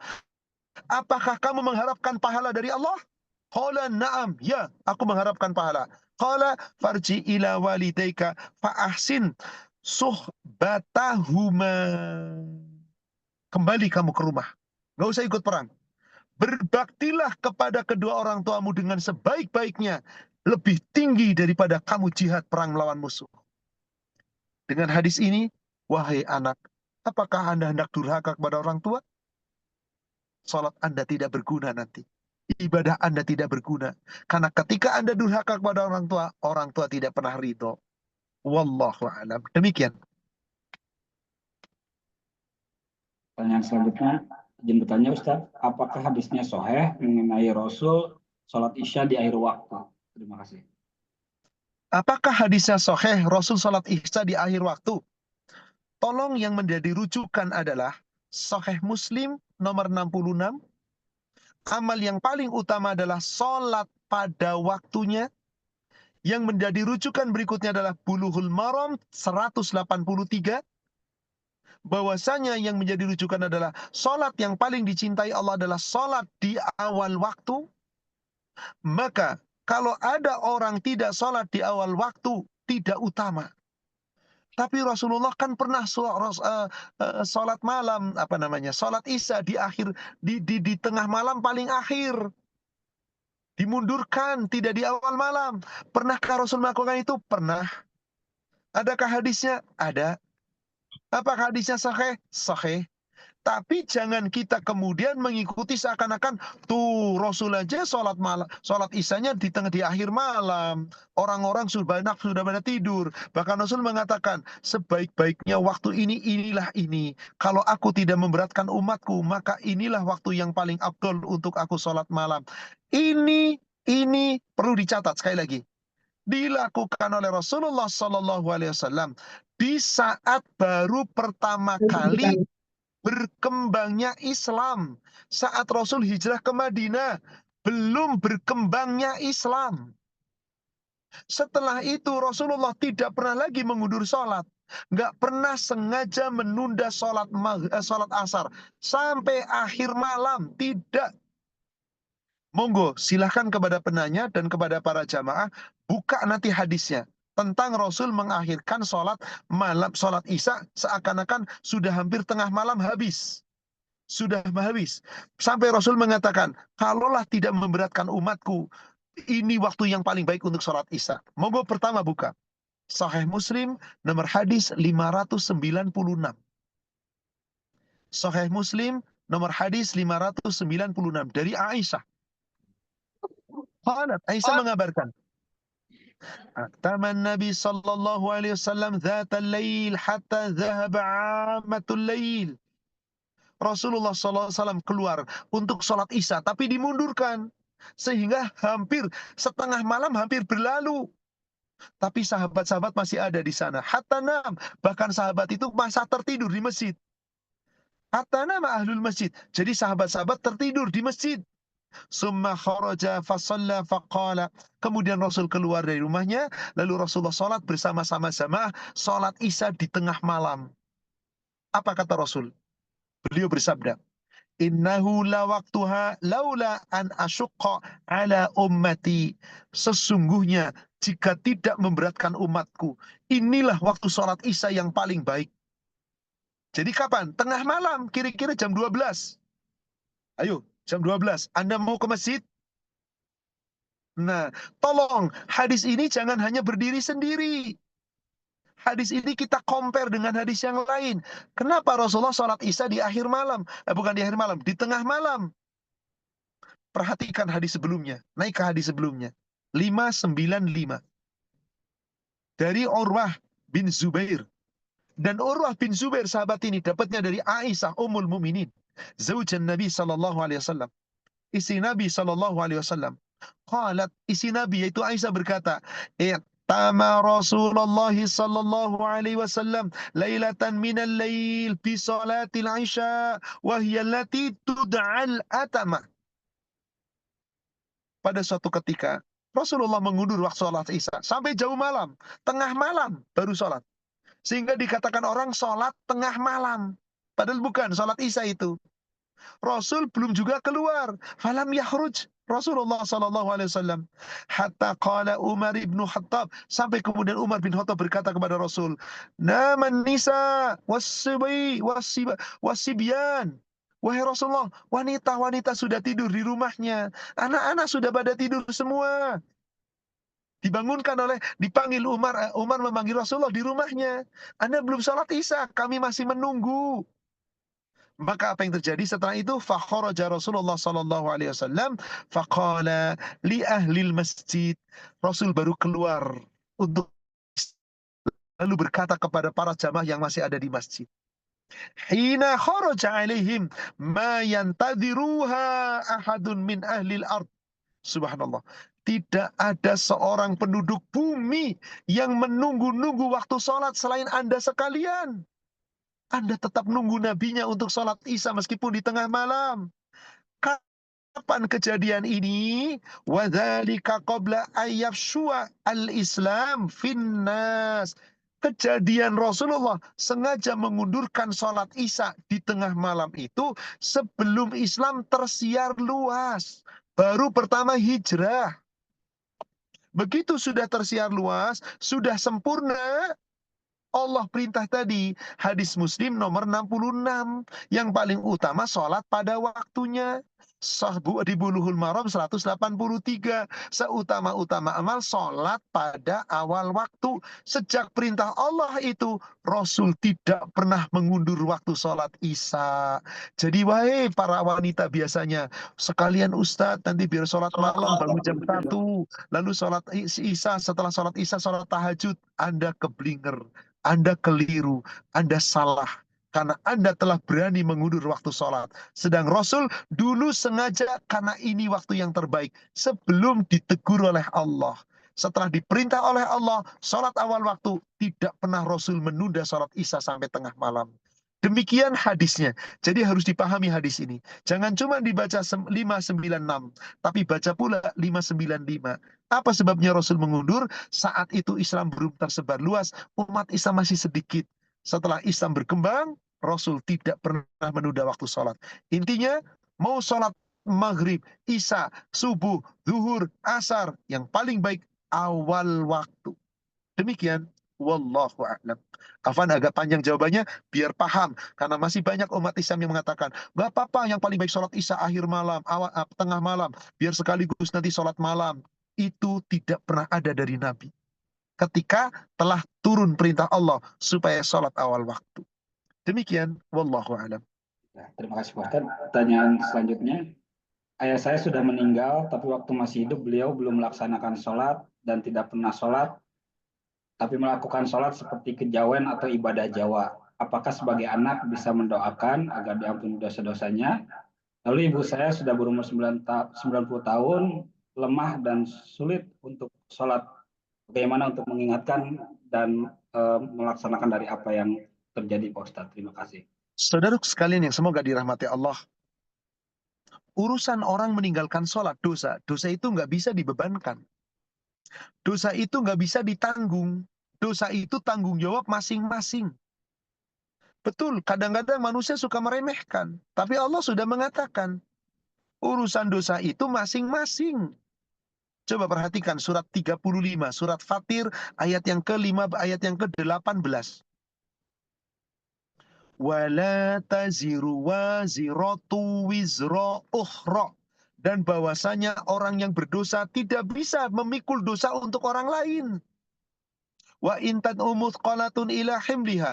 Jika ada orang beban dosanya terlalu berat, lalu memanggil orang lain untuk memikul dosanya, la yuhmal minhu syai'un. Dosanya orang itu nggak bisa dipikul sedikit pun, walau kana dza qurba. Meskipun yang memikul itu dah kerabat yang paling dekat, anaknya sekalipun. Jadi ketika orang tua, mau bapak, mau ibu, mau siapapun, ninggalin sholat, nggak pernah sholat, sholatnya kejawen, nggak ada sholat kejawen. Sholat itu seperti Rasul tadi.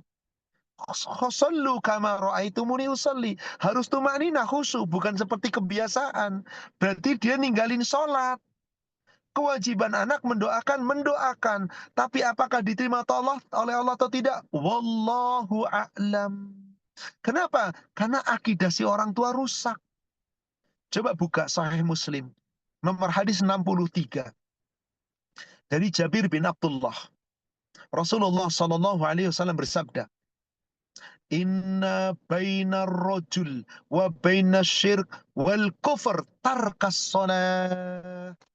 Sesungguhnya tali penghubung. Seseorang sudah dikatakan syirik. Seseorang sudah dikatakan kafir. Meskipun dia Islam, tapi ninggalin sholat. Kata Rasulullah, kata Allah di sini, menurut Rasulnya, dari lidah Rasulnya, kafir, musyrik. Karena dia ninggalin sholat. Maka dosa ninggalin sholat nggak bisa ditolong oleh anaknya. Tapi anak mendoakan, doakan. Diterima atau tidak, wallahu a'lam. Yang jelas, orang yang ninggalin sholat, maka dianggap kafir, dianggap musyrik. Wallahu a'lam. Pertanyaan kedua. Afan tadi, Akhi, tolong diulang lagi pertanyaan kedua. Baik Pak Ustadz, untuk pertanyaan kedua, ibu saya sudah berumur 90 tahun, Pak Ustadz. Sudah baik. lemah. Ibu saya sudah 90 tahun. Bagaimana ini Ustadz? Sholatlah semampunya. Tadi sudah diuraikan di hadis nomor 347, 348 Bulughul Maram. Kalau kamu mampu berdiri, sholat berdiri. Kalau mampunya duduk, sholat duduk. Kalau mampunya berbaring, berbaring. Nggak mampu, isyarat. Selama ibu Anda yang 90 tahun belum pikun, masih bisa, akalnya masih ada, masih bisa baca Fatihah, masih bisa isyarat, meskipun udah nggak kuat berdiri, duduk nggak kuat, berbaring, silahkan dengan isyarat. Tangannya aja yang bergerak. Allahu Akbar. Katakanlah lagi di tempat tidur ini. Allahu Akbar. Bayangkan Anda sedang membaca doa istiftah yang pendek-pendek saja. Lalu baca Fatihah, lalu baca surat pendek aja. Al-Kautsar, Al-Ikhlas, Al-Falaq, An-Nas, Al-Asr yang pendek-pendek. Lalu setelah itu apa? Allahu Akbar, bayangkan sedang ruku. Sami Allahu liman hamidah, bayangkan sedang i'tidal. Jadi terbaring cuman isyarat dengan gerakan tangan. Halal, sepanjang dia masih punya akal. Sepanjang dia masih bisa, lisannya bergerak, tubuhnya nggak bergerak, tidak mengapa. Demikian, silakan nanti periksa kembali, yaitu hadis 347, 348. Baik, pertanyaan selanjutnya Pak Ustadz. Waktu sholat kaki tidak mampu ditekuk ketika sujud Pak Ustadz. Tapi pada saat berdiri dan ruku tidak ada kendala. Pertanyaannya, apakah ketika sholat boleh duduk dari awal atau berdiri terlebih dahulu? Pas ketika sujud baru duduk di kursi. Dan di saat tahiyat akhir, apakah jari harus digerakkan Pak Ustadz? Terima kasih. Ibu, Bapak, jangan memaksakan sholat. Kalau Anda mampu berdiri, berdiri. Kalau Anda mampunya duduk, duduk. Bagaimana dari awal? Duduk. Gimana Ustadz kalau mengcombine antara berdiri dengan duduk? Boleh. Berdiri sampai selesai ayat. Begitu ruku, jangan sambil berdiri. Duduk, lalu ruku sambil duduk. Lalu sujud pun sambil duduk. Jadikan sujudmu lebih rendah daripada rukukmu. Nanti lihat, 349. Ketika Rasul melarang orang yang sakit sholatnya kemudian ditaruh di bantal di depannya. Supaya ketika sujud kena bantal ini dahinya. Dibuang oleh Rasulullah. Sholatlah kamu sekamumpu kami. Jadikanlah rukukmu, sujudmu lebih rendah dari rukukmu. Itu aja. Silahkan. Jadi Anda berdiri, setelah selesai baca surat, Anda duduk, lalu ruku sambil duduk. Jangan ruku sambil berdiri, sujudnya sambil duduk. Pasti rukunya lebih rendah nanti kedudukannya. Jangan begitu. Kalau mau duduk dari awal, alangkah baiknya. Allahu Akbar, Sami Allah, ruku Allahu Akbar, Sami Allahu liman hamidah, sujud Allahu Akbar, lebih rendah lagi. Intinya semampunya, jangan dipaksakan.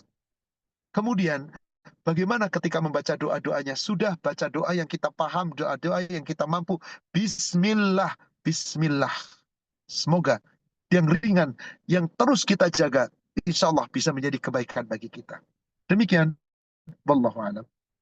Dan untuk jari Pak Ustadz di tahiyat akhir, apakah harus Apakah digerakkan? jari di tasyahud akhir itu digerakkan atau tidak? Kalau kita rujukkan kepada dalil, di Sahih Muslim cukup ditunjuk boleh.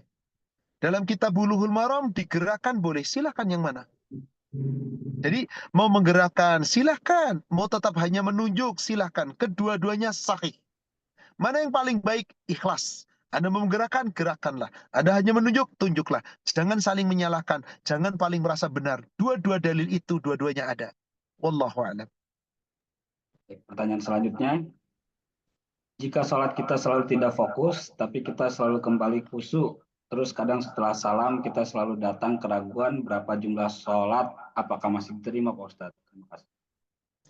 Kalau sampai sedemikian adanya, kalau kita masih dalam sholat, ragu-ragu bilangan sholatnya, berapa ini? Anda harus tambah.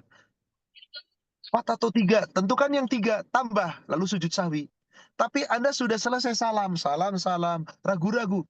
Tadi berapa ya, kurang apa enggak? Kalau seperti itu, segera tambahkan yang kurang tadi. Jangan ragu lagi. Karena keraguan itu dari setan. Da'ma yaribuk ila ma la yaribuk. Tinggalkan keraguan, menuju kepada yang tidak ragu. Ini.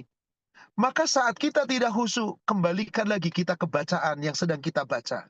Pikiran kita tadinya melayang, kembalikan. Maka tadi, bahasa ini nih yang kita baca, cobalah pahami dengan akal kita. Maka dari 4 bahasa sholat tadi, gerakan dari bahasa lisan, gerakan dari bahasa tubuh, kemudian bahasa akal, yaitu memikirkan dengan ilmu, dan bahasa hati, yaitu dengan iman, dengan meyakini sepenuh hati, agar nanti setelah sholat kita amalkan dalam keseharian. Jadi semampunya kalau memang demikian. Insya Allah semoga Allah memberikan keringanan-keringanan, karena memang Allah senantiasa memberikan keringanan ketika kita tidak mampu. Wallahu a'lam. Izin bertanya Ustadz, Rasul puasa Ayyamul Bid kadang di awal, tengah, atau akhir bulan, sementara Rasul memerintahkan Ayyamul Bid di setiap tanggal 13, 14, dan 15 setiap bulannya. Jika mengikuti Rasul, puasanya kadang di awal, tengah, atau akhir, Pak Ustadz. Apakah harus ada ujur syar'i? Terima kasih. Nggak ada Rasul sholat Ayyamul Bid di awal. Nggak ada Ayyamul Bid di akhir. Namanya Ayyamul Bid itu tengah-tengah. Ayyamul Bid, hari-hari putih. Maka itu adanya di tengah-tengah. Silahkan nanti dibuka hadisnya di kitab Bulughul Maram, nomor hadis 703, maaf, 703. Bulughul Maram 703. Dari sahabat Mu'az bin Jabal. Amarona Rasulullah sallallahu alaihi wasallam. Rasulullah sallallahu alaihi wasallam perintahkan kepada kami an yasuma salasati ayyam min kulli syahr, supaya kami puasa 3 hari dalam 1 bulan. Coba, kapan diperintahkan itu? Fi salasati asyar wa arba'ata asyar wa khamsa asyar, yaitu pada tanggal 13, pada tanggal 14, pada tanggal 15, bulan purnama, pasti tengah-tengah. Nggak pernah Rasulullah Ayyamul Bid itu di awal, di akhir, nggak pernah. Namanya Ayyamul Bid adalah tengah bulan. Jadi kapan tengah bulan? 13, 14, 15, bulan-bulan Hijriyah. Mungkin kalau yang dimaksud adalah bulan-bulan Masehi, iya, kadang-kadang di awal bulan, kadang di tengah bulan, kadang di akhir bulan. Tergantung bulan Hijriahnya lagi di mana posisinya. Demikian, wallahu a'lam. Pak Ustadz mau tanya Pak, yang Ya. Ayyamul Bid tadi itu apakah harus 3 hari itu ya Pak ya? Jadi tidak bisa. Kalau kita merujuk kepada hadis nomor 703, Ya, Rasul mengatakan 3 hari. 3 hari. Rasul perintah kami, kan riwayatnya begini. Amarona Rasulullah sallallahu alaihi wasallam.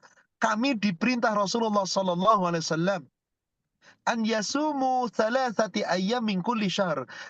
Jangan pernah kurang dalam 1 hari puasa 3 hari, dalam 1 bulan 3 hari. Dan di situ tanggalnya sudah ditentukan 13, 14, 15. Tapi bolehkah saya 3 hari tapi bukan Ayyamul Bait? Boleh, misalkan Senin Kemis tapi jumlahnya nggak kurang dari 3 hari, boleh. Tapi mana yang paling baik? Tentu Ayyamul Bait. Ya, kalau lupa bagaimana Pak Ustadz? 1, 2 Andai hari kata lagi lupa, gitu. kita bisa tumbuk biskuit, kita bisa ganti di Senin dan Kamis. Begitu. Insya Allah. Yang penting jumlah totalnya jangan kurang dari 3 hari. Kalau lebih, tentu lebih bagus. Kenapa? Karena memang di samping ditentukan tanggal, Rasul pun tidak menentukan harinya secara spesifik. Coba buka di Muslim, nomor hadis 1130. Muslim 1130. Mu'adah al-Adawiyah bertanya kepada Aisyah, Ummul Muminin. Wahai Aisyah, Ummul Muminin, apakah Rasulullah puasa 3 hari setiap bulan? Naam, iya, tiap bulan 3 hari. Hari apa dia tentukan? Rasul tidak menentukan harinya. Jadi kalau kita mengikutinya Ayyamul Bait, ya silakan. Yang penting 13, 14, 15. Kalau ibu nggak 13, 14, 15, tapi pengen Senin Kemis, ya silakan Senin dan Kemis. Tapi jangan kurang dari 3 hari dalam 1 bulan. Demikian. Baik, terima kasih Pak Ustadz. Pertanyaan selanjutnya, banyak di luar Islam yang tidak sholat, tapi dia bisa mencegah perbuatan nahi dan mungkar. Mohon pencerahannya Pak Ustadz. 30 ya. Ada orang non-muslim, dia nggak sholat, tapi mencegah perbuatan keji dan mungkar. Menurut dia, keji dan mungkar itu menurut Allah. Ih, dia mau orang kafir, tapi orangnya baik banget. Orangnya nggak pernah jahat sama orang, nggak pernah nipu orang. Bahkan orangnya sangat baik. Kata mereka baik. Di sisi Allah tidak. Tolong jangan tertipu dengan retorika kalimat seseorang yang mengatakan orang kafir meskipun dia kafir, nggak pernah Islam, nggak pernah sholat, selama orangnya baik pasti masuk surga. Batil omongan itu. Mari saya tunjukkan ayat Al-Quran. Coba ibu buka surat Al-Kahfi. Bapak buka surat Al-Kahfi, surat 18. Ayatnya 103 sampai 105. Tolong perhatikan ayat ini. Qul, katakanlah ya Muhammad, hal nunabbi'ukum bil ahsarina a'mala? Perlukah aku beritahukan kepada kamu tentang orang yang paling rugi amal perbuatannya? Ada orang rugi amal perbuatannya di dunia, nggak dinilai oleh Allah. Siapakah dia? 104-nya. Alladzina dhalla sa'yuhum fil hayati dunya. Orang yang sia-sia segala amal perbuatannya di dunia. Sebaik apapun sia-sia. Wahum yahsabuna annahum yuhsinuna sun'a. Tapi mereka mengira telah berbuat sebaik-baiknya. Tadi orang kafir baik banget. Nggak pernah boro-boro sholat orang kafir kok. Tapi baik banget. Dia merasa telah berbuat sebaik-baiknya. Tapi kata Allah sia-sia. Siapa mereka? Lihat 105-nya. Ulaika alladzina kafaru biayati rabbihim. Mereka adalah orang-orang yang kafir, ingkar kepada ayat-ayat Rabb mereka. Waliqaihi, dan ingkar perjumpaan dengannya. Fahabitat a'maluhum fala nuqimu lahum yaumal qiyamati wazna. Maka amal perbuatannya sia-sia. Sebaik apapun amalnya, Allah tidak akan memberikan penimbangan kebaikannya itu pada hari kiamat. Sia-sia. Jadi yang mengatakan orang kafir, asal orang itu baik, bisa mencegah keji dan mungkar meskipun gak sholat, maka dia masuk surga. Batil omongan itu. Ayat ini sangat jelas. Allah tidak menerima. Sebaik apapun amalnya orang kafir, sia-sia, gak ditimbang oleh Allah. Gak ada amal kebaikan. Demikian. Wallahu a'lam. Pertanyaan selanjutnya, apa hikmah yang bisa diambil dari perintah sholat berjamaah di masjid dan untuk kaum muslim yang sholat di rumah, Pak Ustadz? Dan ketika taraweh banyak muslimah berjamaah di masjid, apakah mohon pencerahannya, Pak Ustadz? Terima kasih. Ini banyak sekali terjadi kekeliruan umat Islam laki-laki. Giliran dia sholat sunnah, taraweh, rajin ke masjid. Yang diwajibkan itu sholat fardu. Bukan sholat taraweh. Yang diwajibkan sholat berjamaah itu adalah sholat fardu. Rasulullah, kemudian apa sih hikmahnya? Agar semua umat Islam bersatu padu. Laki-laki khususnya. Karena dahulu di zaman Nabi, beliau mengatur siasat perang dari masjid. Beliau mengatur pasukan perang dari masjid. Beliau menyampaikan dalil-dalil Al-Quran As-Sunnah dari masjid. Beliau menyampaikan ilmu dagang, ilmu-ilmu kehidupan dunia akhirat dari masjid. Maka Rasulullah SAW perintahkan kita agar sholat berjamaah ke masjid. Sampai-sampai Nabi pernah marah. Nanti bisa dilihat hadis nomor 426 di Bulughul Maram. 426 Bulughul Maram, ketika Rasulullah mengatakan, ingin rasanya aku bersama sahabat pergi mencari kayu bakar di hutan. Lalu setelah masuk waktu sholat, aku perintahkan adzan. Aku perintahkan seseorang mengimami sholat orang banyak. Dan aku ingin mendatangi laki-laki yang di rumah, yang nggak sholat ke masjid, yang sholatnya di rumah. Aku ingin bakar rumahnya sebagai kerugian. Sampai demikian. Mau dibakar oleh Rasul. Subhanallah. Maka yang boleh sholat di rumah itu cuma para wanita. Sebaik-baik sholatnya di rumah masing-masing. Kalau sholat fardu, laki-laki sebaik-baik sholat di masjid. Sebaik-baik sholat di masjid. Bagi laki-laki. Bagaimana ada laki-laki, tapi sholatnya di rumah? Coba lihat, 429. Bulughul Maram, 429. Dari Abdullah bin Abbas. Rasulullah SAW bersabda, Man sami'an nida, siapa seorang laki-laki yang mendengar adzan, falam ya'ti, lalu dia tidak datang ke masjid untuk sholat berjamaah, fala sholata lahu illa min uzur, gak ada sholat baginya, kecuali lantaran uzur. Apa artinya? Laki-laki itu di masjid, Bapak Ibu. Enggak, bukan di rumah, bukan. Di masjid. Ini tempat yang baik. Maaf, ada hadis, tapi ini hadis berat banget. Bersedia nggak kalau saya sampaikan hadisnya? Tapi ini hadisnya luar biasa beratnya loh. Bersedia? Buka hadis Muslim nomor 612. Buka hadis Muslim nomor hadis 612. Coba perhatikan. An Abdillah, dari Abdullah, dia mendengar Rasul bersabda, laqad ra'aituna wa ma yatakhallafu 'anis shalah illa munafiqun qad ulima nifaquh aw maridun in kana marid. Sungguh, menurut pengamatan kami, tidak ada orang yang tertinggal sholat berjamaah kecuali orang munafik yang jelas munafiknya dan orang-orang sakit yang benar-benar sakit. Yang apabila sakit ke masjid harus dipapa orang banyak. Jadi perintahnya kemana? Masjid. Perhatikan ujung hadisnya. Kemudian Abdullah bin mengatakan, Inna Rasulullah sallallahu alaihi wasallam allamana sunanal huda.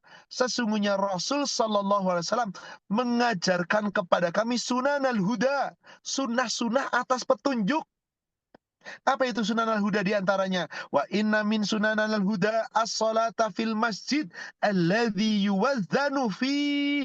Di antara sunnah atas petunjuk Rasul adalah hendaklah laki-laki sholat berjamaah ke masjid jika dia mendengar azan. Jadi kalau ada laki-laki dengar azan nggak ke masjid gimana tadi? Nggak ada sholat.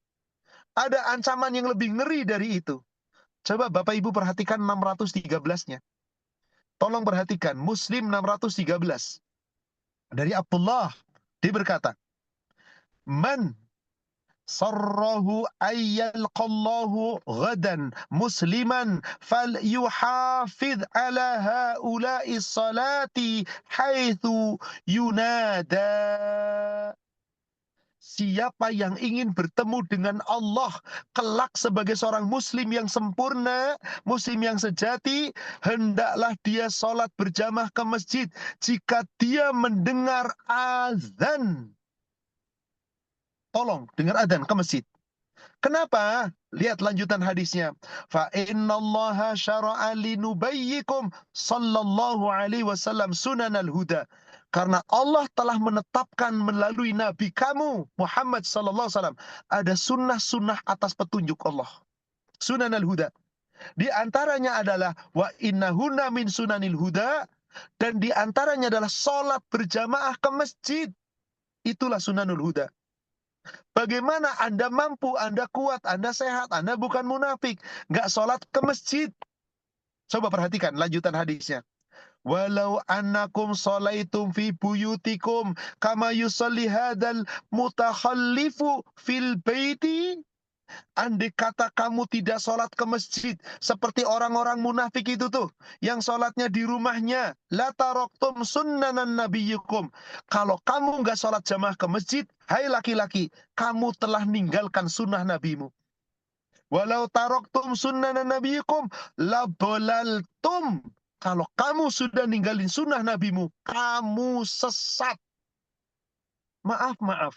Berdasarkan hadis sahih riwayat Muslim, laki-laki dengar adzan di masjid, tahu masjid, dekat masjid, sholatnya nggak ke masjid, sesat. Kata Rasul, maaf, bukan kata saya. Perhatikan baik-baik hadis ini.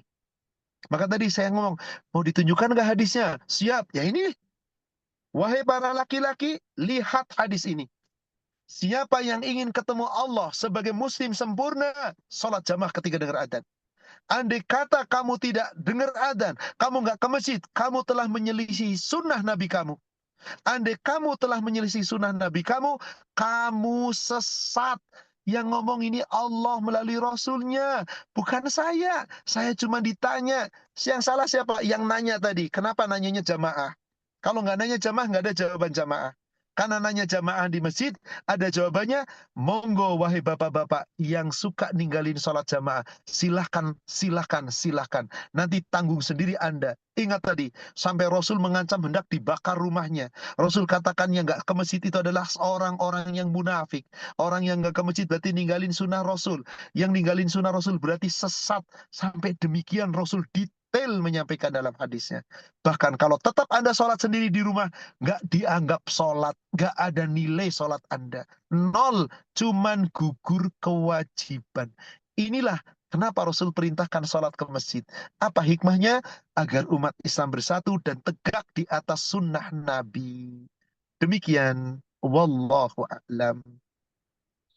izin Ustadz melanjutkan tadi pertanyaan, bagaimana dengan seorang laki-laki yang sholat di rumah tapi berjamaah dengan keluarga Pak Ustadz? Laki-laki itu di masjid, yang jamaah di rumah itu perempuan. Monggo buka nanti hadis nomor 438 Bulughul Maram. Kata Rasulullah, laki-laki itu di masjid, perempuan itu ngimami seisi rumahnya di rumah. Jadi kalau yang mau di rumah itu perempuan, imamin perempuan yang lain. Laki-laki itu di masjid, bukan ngimami orang rumah. Afwan, sudah masuk waktu duhur, sudah terdengar adzannya. Sampai di sini, alhamdulillah sudah cukup panjang kajian kita pada hari ini.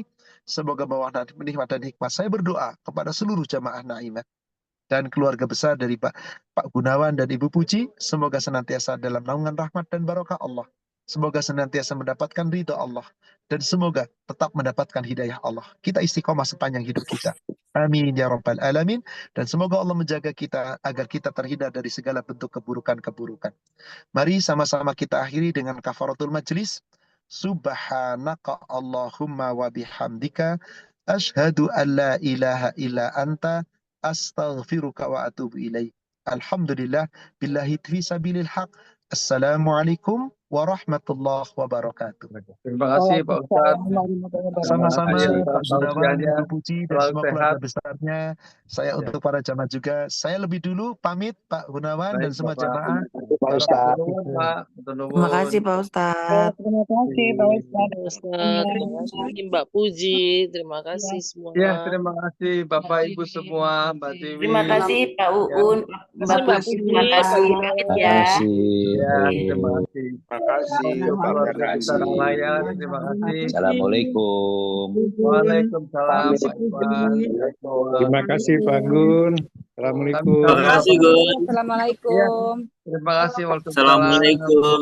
Terima kasih semuanya. Ya, semoga tausiahnya ya bisa bermanfaat dan dapat Sangat diamalkan. bermanfaat, Pak. Sangat bermanfaat, Ya, Gun. terima kasih Ibu. Yuk, Bapak. terima kasih Puji. Terima kasih Ya. Bu Gun. Ya, terima kasih sama-sama. Assalamualaikum. Ya, Assalamualaikum. sama keluarganya, waktu Nur, Amin. Putri, anak-anakku semua. Amin. Amin, Dan amin. terima kasih Amin. semua yang hadir. Semoga Ya, bisa amin. Terima mengamalkannya. Amin, amin. Lagi Ada beberapa teman aku juga yang ikut. Assalamualaikum. Waalaikumsalam Bapak Ibu. Terima kasih ya. Terima kasih, Mas Ibu. Nah, Digit juga, Jaya, semua keluarga besar Aman yang hadir, maupun keluarga Bekir, Aulia, semua. Terima kasih ya. Sama-sama. Terima kasih. Nenek ini. Halo. Halo. Otongnya. Iya, aku belum jawab ya. Gak usah nangis. Ya, untuk keluarga Subut Satu Beki, terima kasih ya. Yunis, semua yang lain-lainnya. Ya, terima kasih. Bermasalah buat semua gaya. Ya Kang Un, Puji. Tadi ada beberapa orang teman aku yang ikut juga ya. Oh, amin. Terima kasih. Alhamdulillah. Oke.